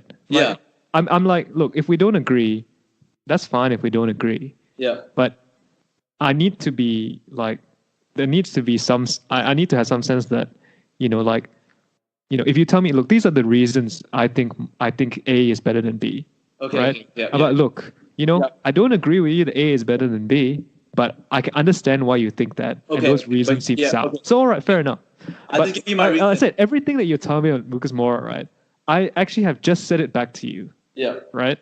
You can listen, come back to this and listen to it again. Okay. Everything you say, I'm just saying it back to you. Yeah. And you're not convinced. So you're not convinced by your own arguments. Okay. I'll just give you three simple reasons why, okay? I just think that Lucas Moura has had better form over the last 10 games. Yeah, second half, give it. Yeah, sure. Maybe Moura, but I'm talking about the most recent games. Lucas Moura has shown to be a very important player. The semi-finals, the Champions League semi-finals, still fresh off everyone's mind. And thirdly, I just think that over the last 2 games against Liverpool, Lucas Moura started up front. So I think there's a sense of a specific purpose that Poch sees the use of Moura rather than Son. And Son I think he was in the bench for both of those other games. And I think Son has been on the bench a lot. He's been just caught up upon for certain games, especially if one of the players, he's been interchanged with Son throughout the season. Son and Lucas Moura for that spot next to Harry Kane. So it's like, it's either Son or Moura type of, I agree with you, totally agree with you. Poch might be put in the place where he has to pick either Son or Moura, and I just think the case based on the last 10 games, I think is Moura, and based off the last 2 games against Liverpool where he played him, I think he sees a specific purpose for him, and that's why he'll pick Moura. But I'm not. So, all right, stop there. Yeah. So, okay, I'm just gonna say what you said back to you, right? Yeah. So you think that you think that Moura will start this game because over the past 10 games, he scored more goals than Son, right? That's one. And number 2 is because in the past 2 games that Tottenham have played against Liverpool, Moura has started. And there's a reason probably why Moura has started those games instead of Son. Yep. Okay. I will say that I think that second argument is a very good argument. Yep. Right? And I can agree with that argument, right? Mm-hmm. Because it makes sense. Yep. Because you've thought about it. Yep. Because you presented facts and evidence. Yep. Right? I won't agree if you say, because he had one really good game against Man City and he was so important in that game. Yes. No. Son was the most important player for the Man City series, both games, because he scored 3 games across the 2 games. I mean, but that doesn't matter, right? Because it's just one game. Yeah. Right. So that argument, I think it's so simplistic to say, he had one good game, so he'll be good in the next game, right? It's sort of like, I mean, come on, man. Like you do stocks, right? Past performance is not an indicator of future. Future performance, right? Especially in the short term. Yeah. Right. But form definitely plays a part, though. Form does play a part, but if you want to talk about form, all right, then the question becomes, all right, so then what is the time frame for form we're looking at? If you want to look at the entire second, do you want to look at the entire second of the season, or do you want to look at the last 5 games, or you want to look at the last 2 games, or last 10 games, or whatever? Like, that's so subjective, right? Yeah. So, like I said, I'm not. You know me. I'm not one of those people who's like, if you tell me I disagree with you, right, and you give me good reasons, you know me. I will be like, you know what, like, okay, fair enough. Like, I don't agree with you, but all right, fine. Like, let's agree to disagree. I'm not one of those people who's like, if you say let's agree to disagree, I'm like, no, you're gonna agree with me. I'm not one of those people. Of course, I understand. So I understand what, like, for example, if you say Son because you think he's more important, like I can see why that's the case, because for me it's like between, like, it's like fine margins, right? I think. Yeah, but that's what I'm saying. Like, all you have to, like, that's what when you give this thing about, like, oh right, Son, or Moura's played those 2 games against Spurs, there's a reason that he's played them, and I think the reason is this. I'm like, you know what? I think that Pochettino will play Son, and the reason I think that he'll play Son is because I think Son, in general, is so important to the way that Spurs play, especially if Kane doesn't play. But given that we are going to assume that Kane is going to play this game, assuming right? Kane, assuming that he does play this game, I think Son has also proven throughout the season, right, he can be relied. Yes, there's a reliable player that will show up in games, right? And he's shown that he's also capable of being a match winner, right, and scoring, or just something special when crunch time comes. I think you can see that in the Spurs game, and I think you can see that throughout the season when he's played. Admittedly, it's also while he's played while Kane has not played. Yeah. So I can concede that part. Right? Yeah. But then I'm gonna say, look, I think you make a good argument for Moura. Yeah. Because of the the 2 games that he's played. Yeah. And also, like you said, he's in good form over a shorter period of time. That's true, but also in good form. Yeah. So that's fair enough. Yeah. So that's all I'm asking, man. Sure. I will agree with you, or I'll agree to disagree if you can give me good reasons. But if you just say, "Oh, I just think so," that's not a good reason. Yeah, I understand. But okay, shall we? We really got our predictions down the line. I think, to all the fans, I think the more interesting topics will come after the season's over, because there's a lot of transfer talk. Oh man, a lot of sauce in the NBA and football. All right, before. Sorry, I know I'm talking a lot, but you're going to cut a lot of that part out, right? But before we end the show, I want to just talk about, because we touched on them in this episode, I want to talk about Chelsea. Yeah. In the off season, because it's the off season now. Oh my God. Okay. Yeah. I know what you're getting at. Okay, yes. Two things. One, Hazard gone? Yes or no? Hazard gone, definitely. You know what he said, right? You know what he said? He said, like, I think this is goodbye. It depends on the 2 clubs. I think. Yep. Fully agree. Yeah. Number 2, Sarri gone? Yes or no? No, staying. He said he wants to stay, and I think he really wants to stay. And for me, I think the fans have been, like, harsh on him. Personally, I personally think they have been harsh on him, because I think he's done a good job. He made 3 cup finals. No, 2 cup. Yeah, 2 cup finals. Yeah, 2 cup finals. And he was he had the Charity Shield, even though, like, okay, that might not count. The League Cup final, and he won the Europa League. I think that's quite a successful season, no? And they qualified the Champions League as well. That's true. Yes. They finished 3rd. A lot of people. They finished 3rd. Finished 3rd. That's crazy. Yeah. So yeah. No. Okay. Yeah. No. Fair enough. Like, I mean, for me, it doesn't matter whether he wants to stay or not, right? Mm-hmm. Because, if a coach wants to stay, it doesn't really matter. If Abramovich wants him gone, he'll be gone, all right? Yes, it depends. Yeah, but I don't think Abramovich, I don't know how considerate he is, right? It depends on how I don't think he's a super... he wants to win. I think that's what he wants. Yeah, think about it. But like, you're put in a position here where you got 2 windows. That means this summer's transfer window and next winter window in January, you can't get any players, right? So is it really wise to really sack someone who's going to come in and potentially change the philosophy of the club? And it's like a risky situation, right? You think about it. It's quite risky. That's exactly what I think, why I think Sarri won't leave. Yes. I think the number one reason is the transfer ban. Yeah, but I mean, then again, there are also other managers who are very resourceful type managers who don't really need to sign a lot, right? They're just very good at working what they have. And a lot of I don't people think that those managers exist at that level that Chelsea want to be at, right? True. Or maybe they just don't have them anymore. Ferguson was one of those players. I'm not sure about that. I'm not sure about that. Making the most of players of lesser, like not say lesser players, but players of like not so special ilk. You have like John O'Shea, your West Browns, Mikel Silvestre. These players who still turn up in big games, very big games. I remember Champions League semi-finals, like first leg, Mikel Silvestre would be playing because our other right back would be injured. Like Gary Neville was injured. West Brown was there in the 2008, Champions League final, even though throughout the season he was injured. Stuff like that. I just remember. I mean, you're right, but that's a very different circumstance to starting a new club. A new manager coming to a new club with players that he's never managed before. Like, you know what I mean? Ferguson had years with Silvestre.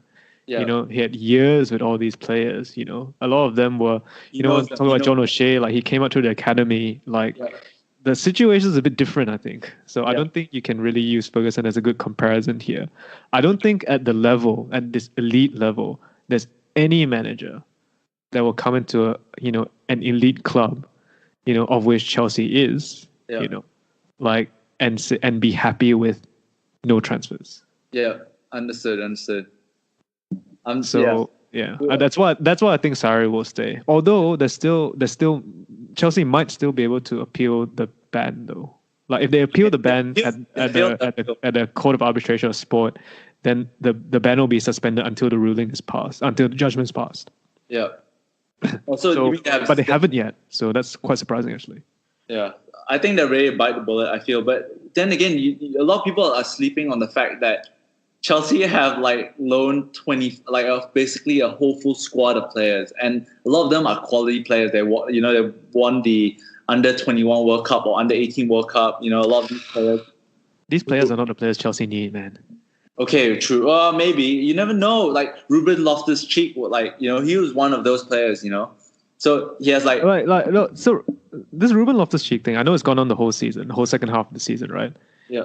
Do you really think it's that good? I think he's like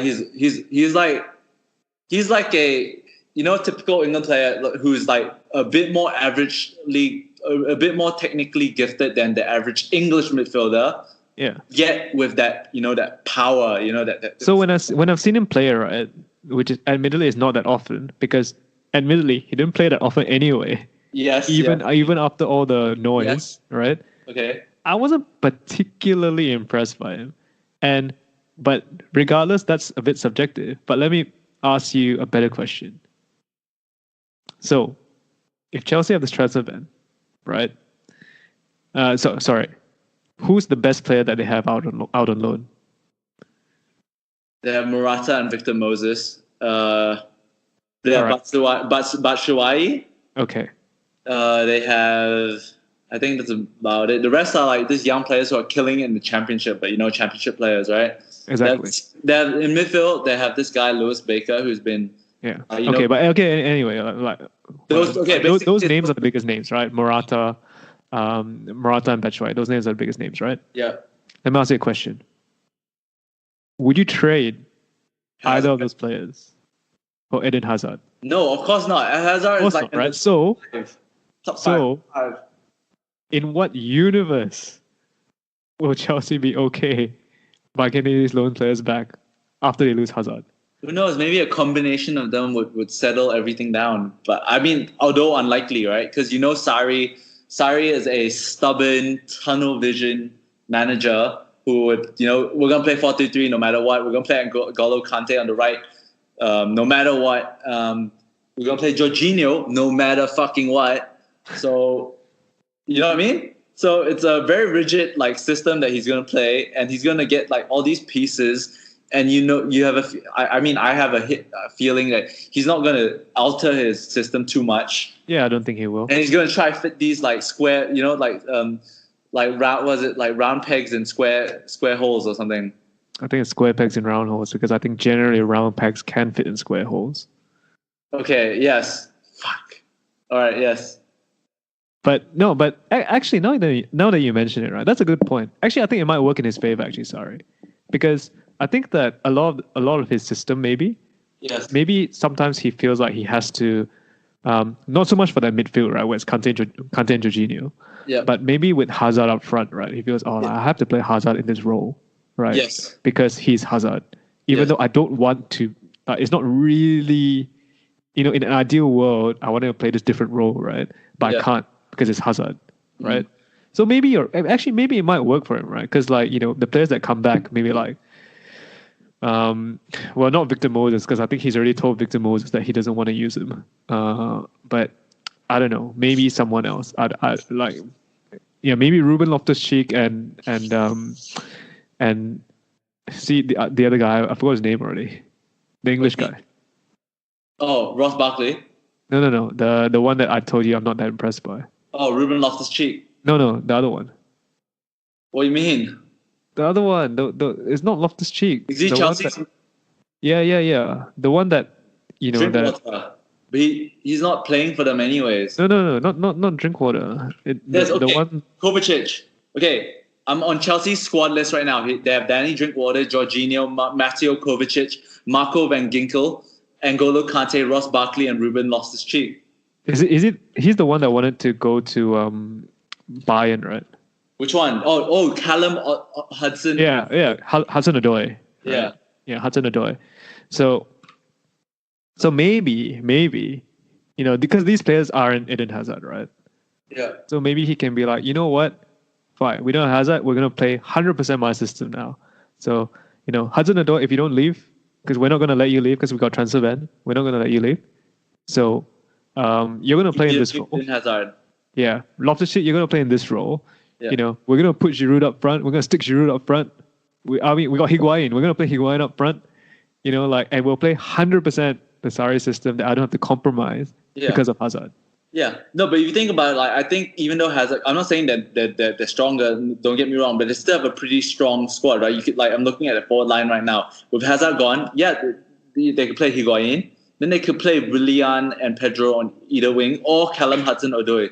And then they have Olivier Giroud in reserve. And then they can bring back all these other strikers who've been playing in the Championship or other Premier. I agree with you that this is not this is not a weak squad, but it's the same thing. Whereas Chelsea, they want to be competing for the title. Yeah. Okay. Right. And player for player. Once Eden Hazard is gone. You're going to be like, okay, we need, in an ideal world, all right, we need someone to replace Eden. Eden Hazard's a world-class player. Yes. So it's we're going to need someone to replace. We're going to need a world-class player to replace a world-class player. Yes. Right? If not, we can't compete for the title. Mm-hmm. Right? So I'm not saying that the team is bad.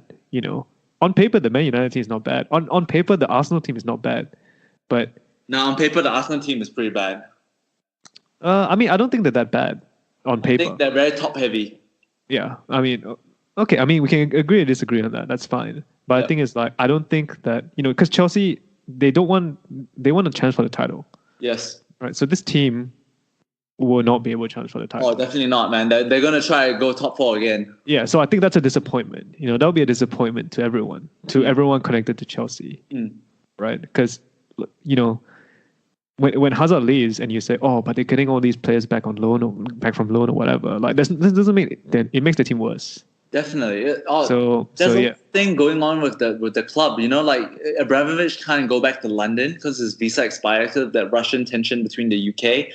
So at one point he was almost forced to sell his club. So there's been a lot of uncertainty behind and on this, on the field, behind the scenes at Chelsea, on and off the field, So I think it was tough on Chelsea, yet they managed to, come out of it pretty well, right? They're pretty good. I don't know. I sort of question the whole ownership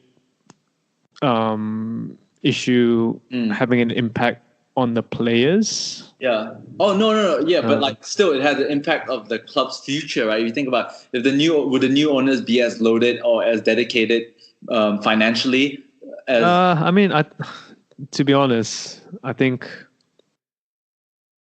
that's pretty. Put it this way, like whoever buys Chelsea, right? They're gonna spend. I mean, first of all, you're gonna need to have a bit of money to begin with, right? Yeah. And second of all, because it's Chelsea, you're gonna attract the biggest of the big. Yeah.